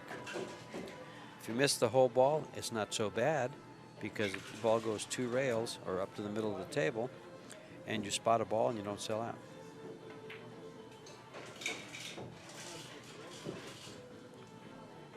So I'd much rather miss the whole ball than hit it too thick and scratch. So he gave up a shot here. Yes, he did. It's a free shot, too. Will he take it? I can't see him doing anything else at the moment. My only issue with this is I'm colorblind, so it's really, really hard for me, anyhow, to see that ball. All I can see is the white dot where the 7 sits. Which makes it a little tough to see the edge. Oh, he hit it real thin, didn't he? Yes, he did. says, did you see it move? I did.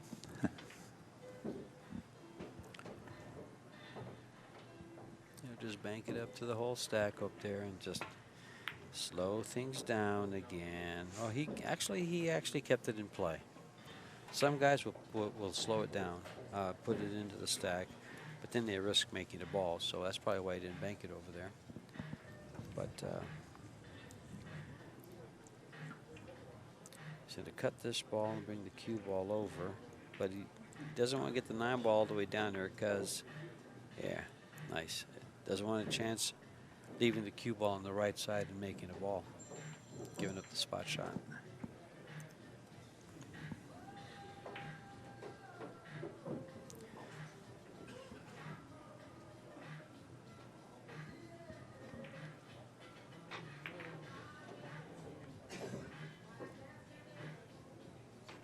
It would be nice to see the 15 left where it is and the other 5 object balls brought straight down to the spot. Change the whole dynamic.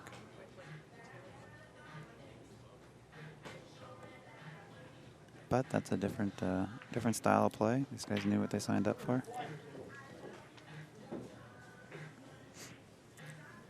It's these kind of matches that make me want to take a nap playing one pocket. My stomach's growling over This here. is called the wedge, folks. Nick Varner is most widely known for this style of one pocket play. He bores his opponent to death? No, into submission? Nick Varner's one hell of a player. Oh, yeah. Oh, geez, this guy's got more titles than. What did I get myself into? He's got a lot of He titles. does have a lot of titles, yes. Nick Varner, for sure. I just figure he's beating his opponent to death doing If he this. was in the service, he'd need 2 codes for all the decorations.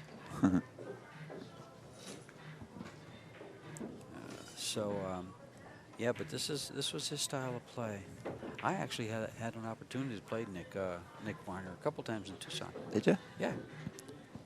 I picked Nick up from the airport Very pleasant. Had to spend a couple years ago. probably a total of about 10 hours playing him 2 days, 2 different days. He gave me the break. He was very generous.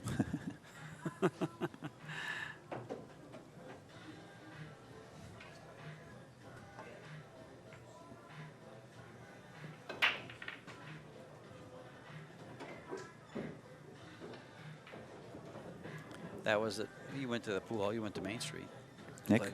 No, that's where I played him at Main Street. He used to sell Bob Jackson there at Main Street. He used to carry Nick Varner's line of cues, and he was down there for that. And I politely asked him if he'd like to play something. He said, sure. Played him one day. And I said, I'll play you again. How about 6 o'clock after work, of course. How about 6 o'clock this day? Got there, and he showed up about 8 o'clock at night. You were too tired at that point? I played. Oh, did you? Yeah. And at about 11:45, about 11, I think it was, I looked over at Jack Murray and said, Jack, I'm done. But I continued to play. I lost a couple games and didn't turn out too bad. Good experience, I'm sure. Oh, yeah. I like I said, I enjoyed playing them.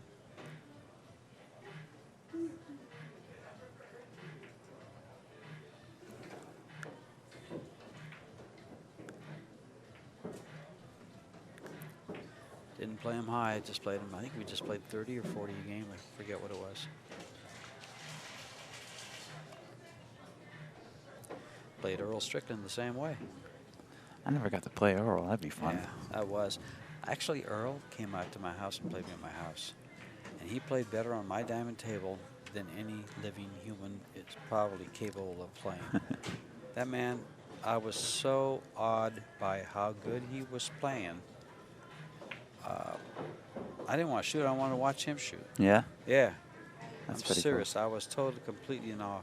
I think him and Rick Played Schmitz so are buddies too, aren't they? That's who brought him over to the Yeah. house. He brought him to Clicks. I played him at Clicks, and the table at Clicks intimidated him. You know how he gets upset about tables, how what a perfectionist he is? He was just, and plus I was giving him a really good game. He gave me the break. And I was giving him a really good, we were playing for 30 a game.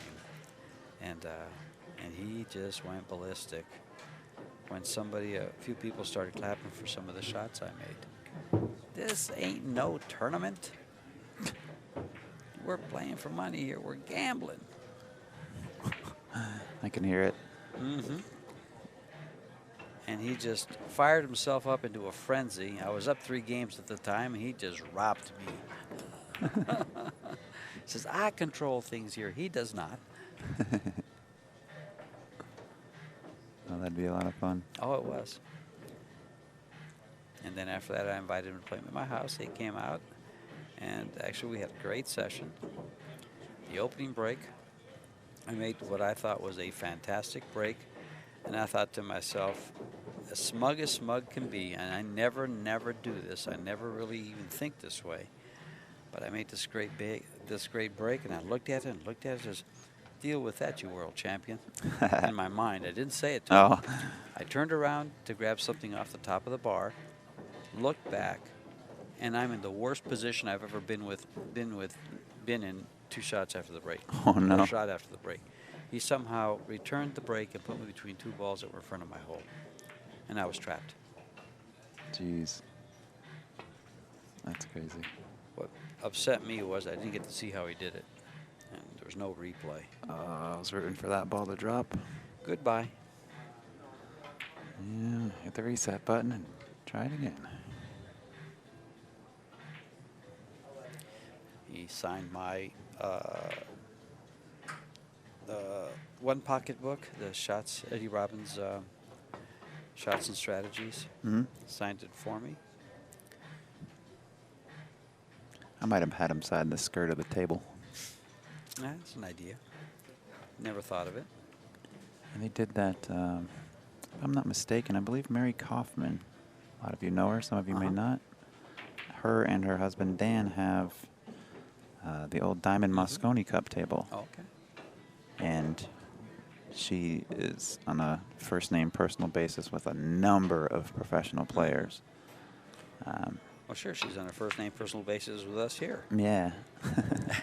She's part of our team. I think she... At CSI. Yeah, I think she was able to, and I know she's had a handful of these pros come over to her house and play and give lessons and whatnot. And I think she's got like the side rail or one of the side skirts on her table, with like silver Sharpie or something, with just a bunch of autographs of some of the pros, which I never think is thought of some doing that. pretty cool.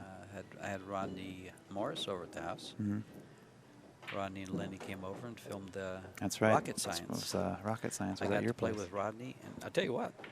Oh, I can't sell him out. I told him I never would say anything. Never mind. Oh, he's retired now. I'll say it. He was practicing playing one pocket because I played in one pocket, and we had fun playing one pocket. He drilled me, of course, but I had fun playing in one pocket and playing in Saratoga. Oh, yeah. These guys are just going to go back and forth with this ball. He's just made a ball. Cory made one. And we're going to go back into that dead ball feature of one pocket. The wedge, effectively. Now, the way the wedge is supposed to work is as soon as one makes a ball, start making balls and get them down table, put them in play. But you don't want to be the first one to make a ball. Because you're the first one to potentially sell out at that point. No, because you know that your opponent's going to make a ball, and they, now there's 2 balls, and you're shooting now. So, okay. But let's see, Rodney Morris. He just got into a little bit of one pocket and wanted to hit some balls around in between, when he wasn't doing the video. And I guess he had played with Ellen Hopkins, and he'd watched him break playing the Ghost, one pocket. What you do, but I was watching Cory do it. I was watching some of the guys do it yesterday too. Just playing the Ghost, they break the balls wide open, take ball in hand, see how many balls they can run. That's how I play one pocket. Okay, well, Cory didn't. Rodney didn't do it that way. He just hit the ball, he'd break the balls and shoot from right there. And if he didn't run 15 and out 8 times, he didn't do it at all.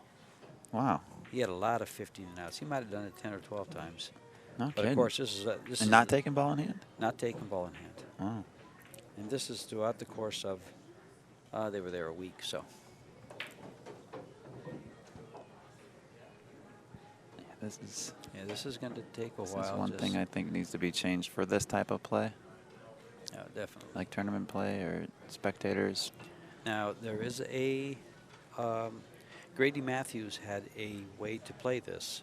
If once you get 4 balls, it was either 4 or 5 balls above the head string, you spot the one closest to the head string or closest to the rail. I'm not 100% sure which it was. And you spot it. That means it keeps all the balls from being there. For instance, right now there would be at least 1 ball in play at all times. Yeah, that would be a nice variation. I'd call this a stymian breakover. Flip for the break. Start the rack over? You can't do it. That's not one pocket. I'm just saying that You want to start this again? if I was, and this is why I don't play for, well, this isn't why I don't play for a lot of money, but if I was playing for like I normally do, I'd ask my opponent if you just want to flip for the break. I'd ask my opponent, do you just want to flip for the game? That's flipping for the match. Yeah, that's fine. Let's move on. I don't think either of these players want to do that. I don't think I'd do that. Now, let's see if I was right. Will he just go ahead and make another ball? That's how you play the wedge. You just make another ball here. Or does he take the, he's treetop, so I don't think he's going to want to shoot. Yep. And Cory should just go right ahead and make the next one and freeze him to the balls or to the rail. Get this. Get this. Cory could jack up, hit this ball hard, and that 6 ball goes right towards his hole. Yeah. And he pockets, and the 7 ball flies in the pocket.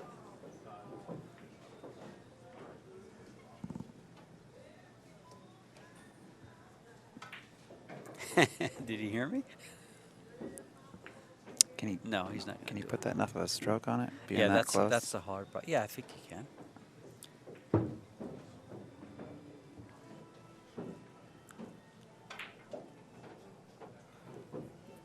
Well, now we have action. And we got a break. Run it around, and they're going to take a break. I guess we'll take one, too. Yeah, we're going to pause as well, folks. We'll be back in just a moment. Put that.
Gabe Owen is back to the table, and we're ready for action. Now we have 3 balls in play and 1 that banks.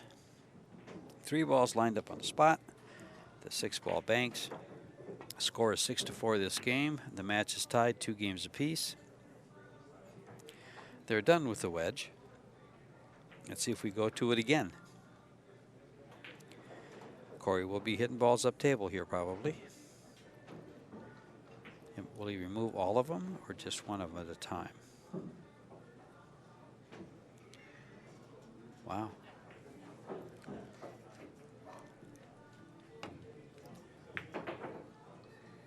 Look at this shot.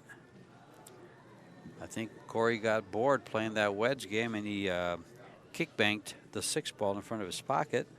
There's 3 balls available, with the score being 4 balls available. The score being 6-4, a mistake here by Gabe could cost him the match. He already made a mistake that didn't win him the match. And then I believe, yeah, just he made that mistake, didn't win him the match. Yeah, that This 5 ball. Yeah, this could have been over a while back, and he scratched off a ball on the spot. That would have, if he made that, he only needed a ball after it, and he could have won the match. And Cory stole that game from him, picked his pocket. Yes, he did.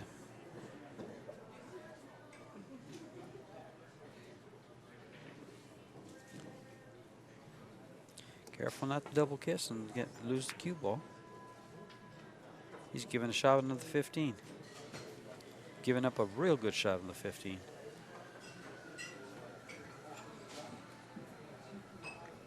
What will Cory do? He had a shot with like this. He had a shot like this earlier in the match for that 12 ball, remember? And he didn't take it. Yeah, he opted for another bank. He opted for the bank that put him up against the ball that was right next to it. In other words, he would have frozen him to the 6 ball, kind of as an example. But this one gets him 3 balls, possibly 4. Yeah, he's going for this all day long. Did he make it? Yes. Looks pretty good. Drained it. All right. This is a dangerous shot. Shooting the 8. Shooting the 8 is a dangerous shot. He gives up a bank if he misses. Will he do it with enough pace?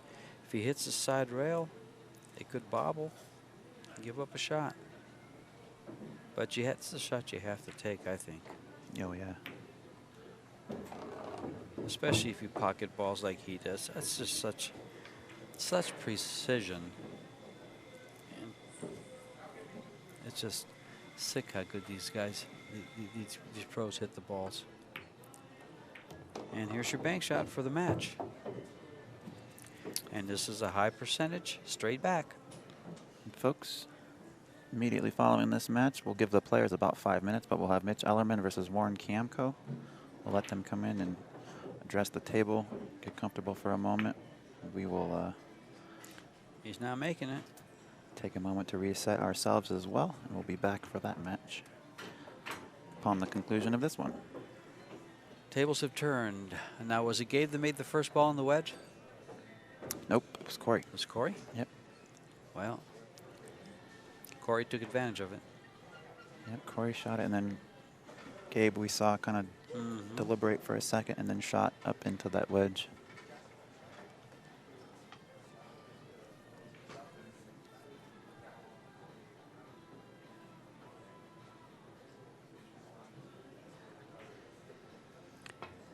Careful with the scratch.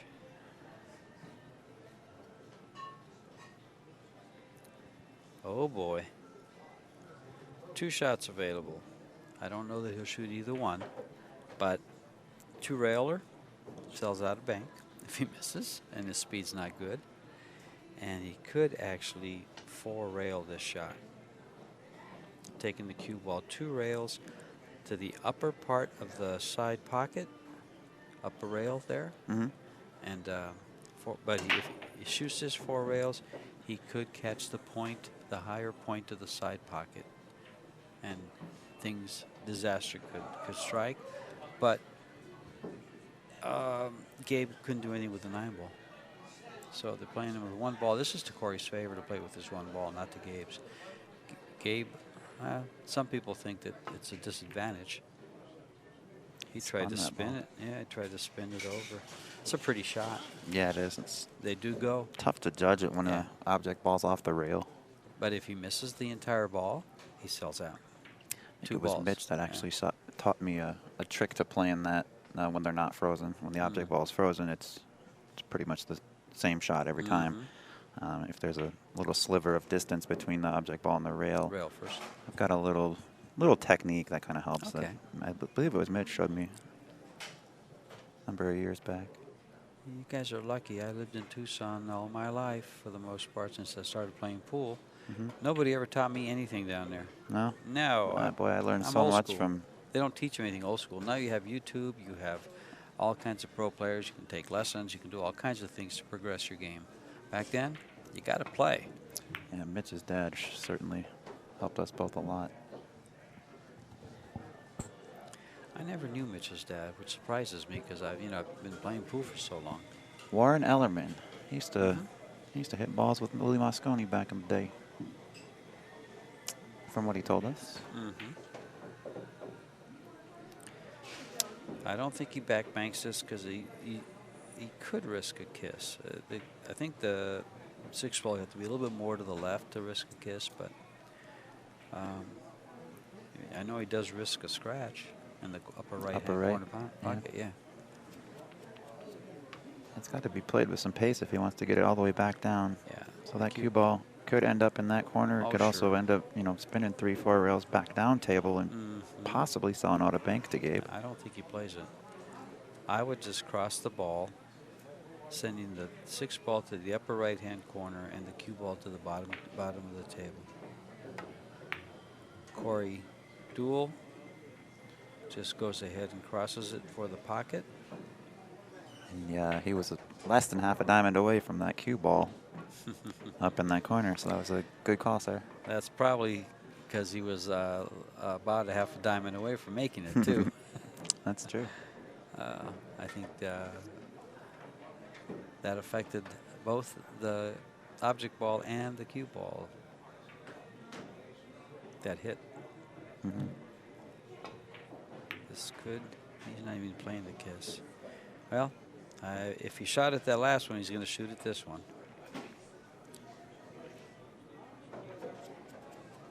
Yeah, Gabe just indicated where he wanted the 6. Good news for Gabe is the cue ball. He's got it nearly frozen, if not frozen, on that rail. So it's taken away about 2/3 of Cory's ability to strike that cue ball. Uh-oh. Hear Cory say, "Come on, Tit." Oh, if that ball goes in. Look at the shot he can shoot here if that ball goes in. He can cut the 6 ball in, 2-rail the cue ball to make the 9. That would be a super cool shot. If he does it with a little speed, he could bounce off the rail there and slide over for a back cut on the ball on the spot that's going to spot. That would have been a beautiful thing to see. Unfortunately for Cory, but that would have been beautiful to see. What a way to end the match. Steal it back from Cory. Yeah, if that there's been some thievery in this match. A couple of games stolen back and forth. Cory's very fortunate that ball did not go in the side. Oh yeah, that certainly would have tied it up. Could have cost him, the whole thing.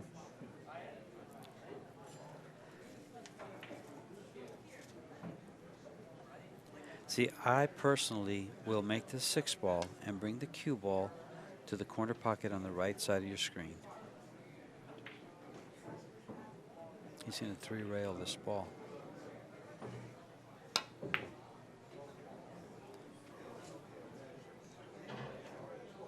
Ooh, very good attempt. Cory will just bank the 9 ball up to the right-hand part of the table. Leave the 6 ball alone. I don't think he does anything with the 6.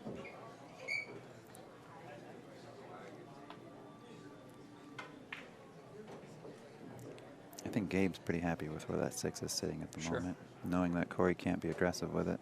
Well, but too aggressive anyhow. He's still playing Cory's game, 1 ball at a time. Yeah. 2-railer.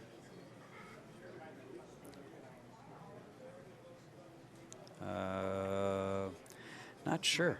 Plays this 2-rail. It might kiss. Not sure. Not might, it will. Well, yeah, it could. He would. Yeah, it could. I'm not sure if he can hold it. Depending on what he does with that cue ball, too. If the 6 does pass and he leaves the cue ball anywhere near the 9, the 6 could obviously play to the lower left if it clears the points of the side pocket. The 6 doesn't pass.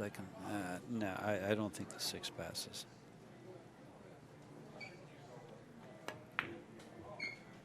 He went for the 2-railer, and he's hit it pretty nice. He hit it as close as the 3-railer was. Cory likely going to be cross-banking this 9.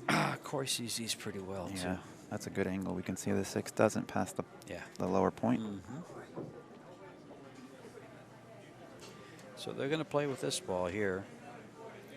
You know what bad could happen here is it could kiss this, and I don't know if his speed would send it over and maybe possibly make the 6 and sell out, but he scratched.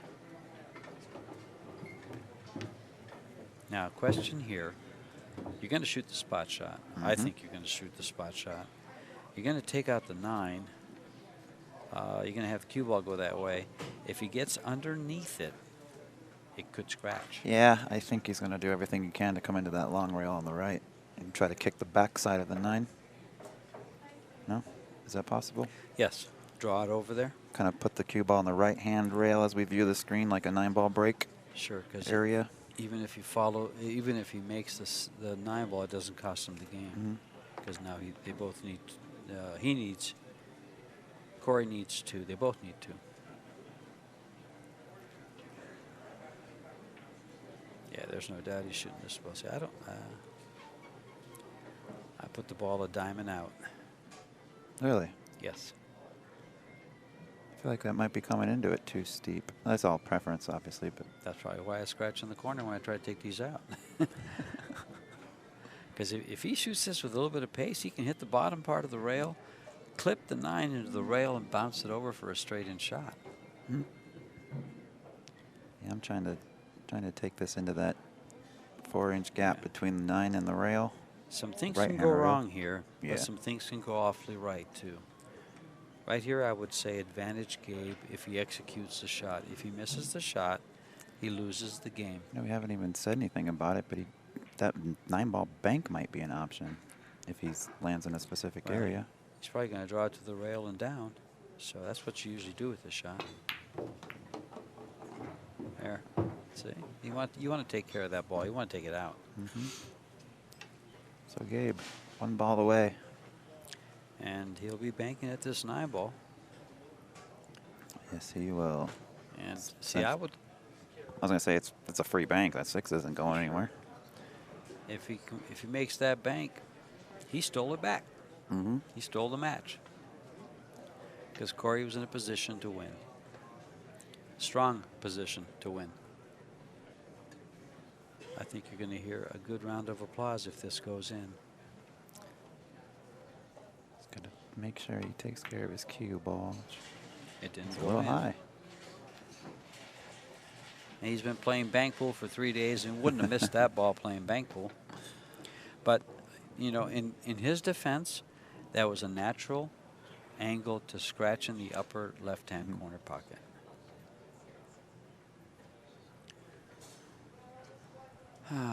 Cory says, what do I do here? Do I play that spinner shot again? 2 rail. I don't know what he's doing here. Oh, he's cutting this ball in all day. No, never mind. It got further back. I thought it was going to stop like just past the half point of the table.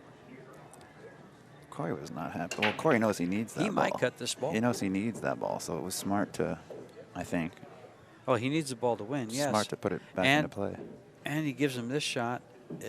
There's the possibility of a scratch. So will he shoot it? The cross bank? No, the cut shot. Oh. Some of these guys shoot this shot. I think it's crazy. I think it's plain ludicrous to shoot this shot from there. I'll shoot it if it's the diamond out. I think I like crossing it into the 9. Sending the cue ball back up table. Pushing the 9 toward my hole. Yeah, see, he's afraid of hitting the 9 because if he hits the 9 off the rail, he gives up a bank. Yeah, I guess, yeah. So he's got to make sure he doesn't hit it, which means he might give up a bank. I haven't seen a productive result from him on this No. This shot. This is the 3rd or 4th time he's done it. In fact, it cost him a couple Yeah. balls, didn't it? Yeah, he came up and gave up a shot. It is nice not to see 7 balls up in that corner right now. Yeah. Oh, yeah. I played Jose Parrica and left him there. In fact, I put him almost in the jaws, and he tried to cut that ball in. He missed it, and there was, I forget what else was there, and he got lucky, and he just looked at me and smiles. It would have cost him the game. Wonder what he's up to these days. I haven't heard that name in. Yeah, he doesn't. I don't know that he plays. I haven't seen his name out and about anywhere. I know he lives in the L.A. area. Is it? I thought so. thought his wife had a house there, and he was settled there. And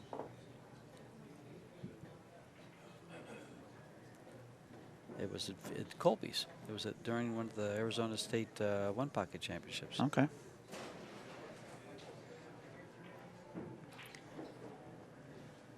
I got pretty fortunate. Gave him a little bit of a run for his money, but he spanked me in the end. What do you think about?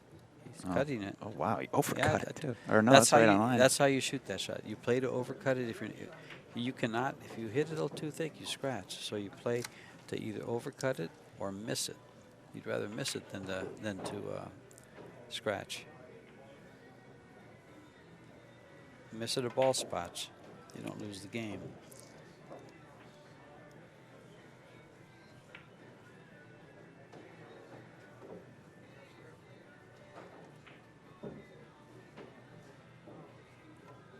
Are you going to set it up? Yeah. Oh, there's a. That'll cost him. That'll cost him the match. Dun, dun, dun. That'll cost him the match.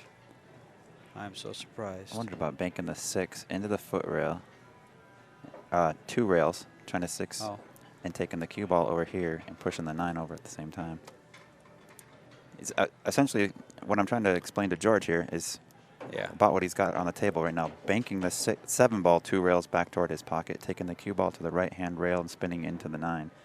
Pretend like the 6 isn't there. It's probably a crazy, foolish shot, but something for us to play with. Yeah. I don't know what his hesitation here is. Make the ball. Don't talk yourself out of it, Gabe. Yeah. Think long. I'm going to think long. I want to keep an eye on his right arm. See if it kicks out to our left as we view the screen. Oh, he did pretty good there. Smooth as silk for the match. So Gabe Owen takes down Cory Deuel, 3-2. We'll be right back after we get a drink of water and stuff. Yes, we will. We'll be back with Mitch Ellerman and Warren Kamko. Thanks for tuning in, folks.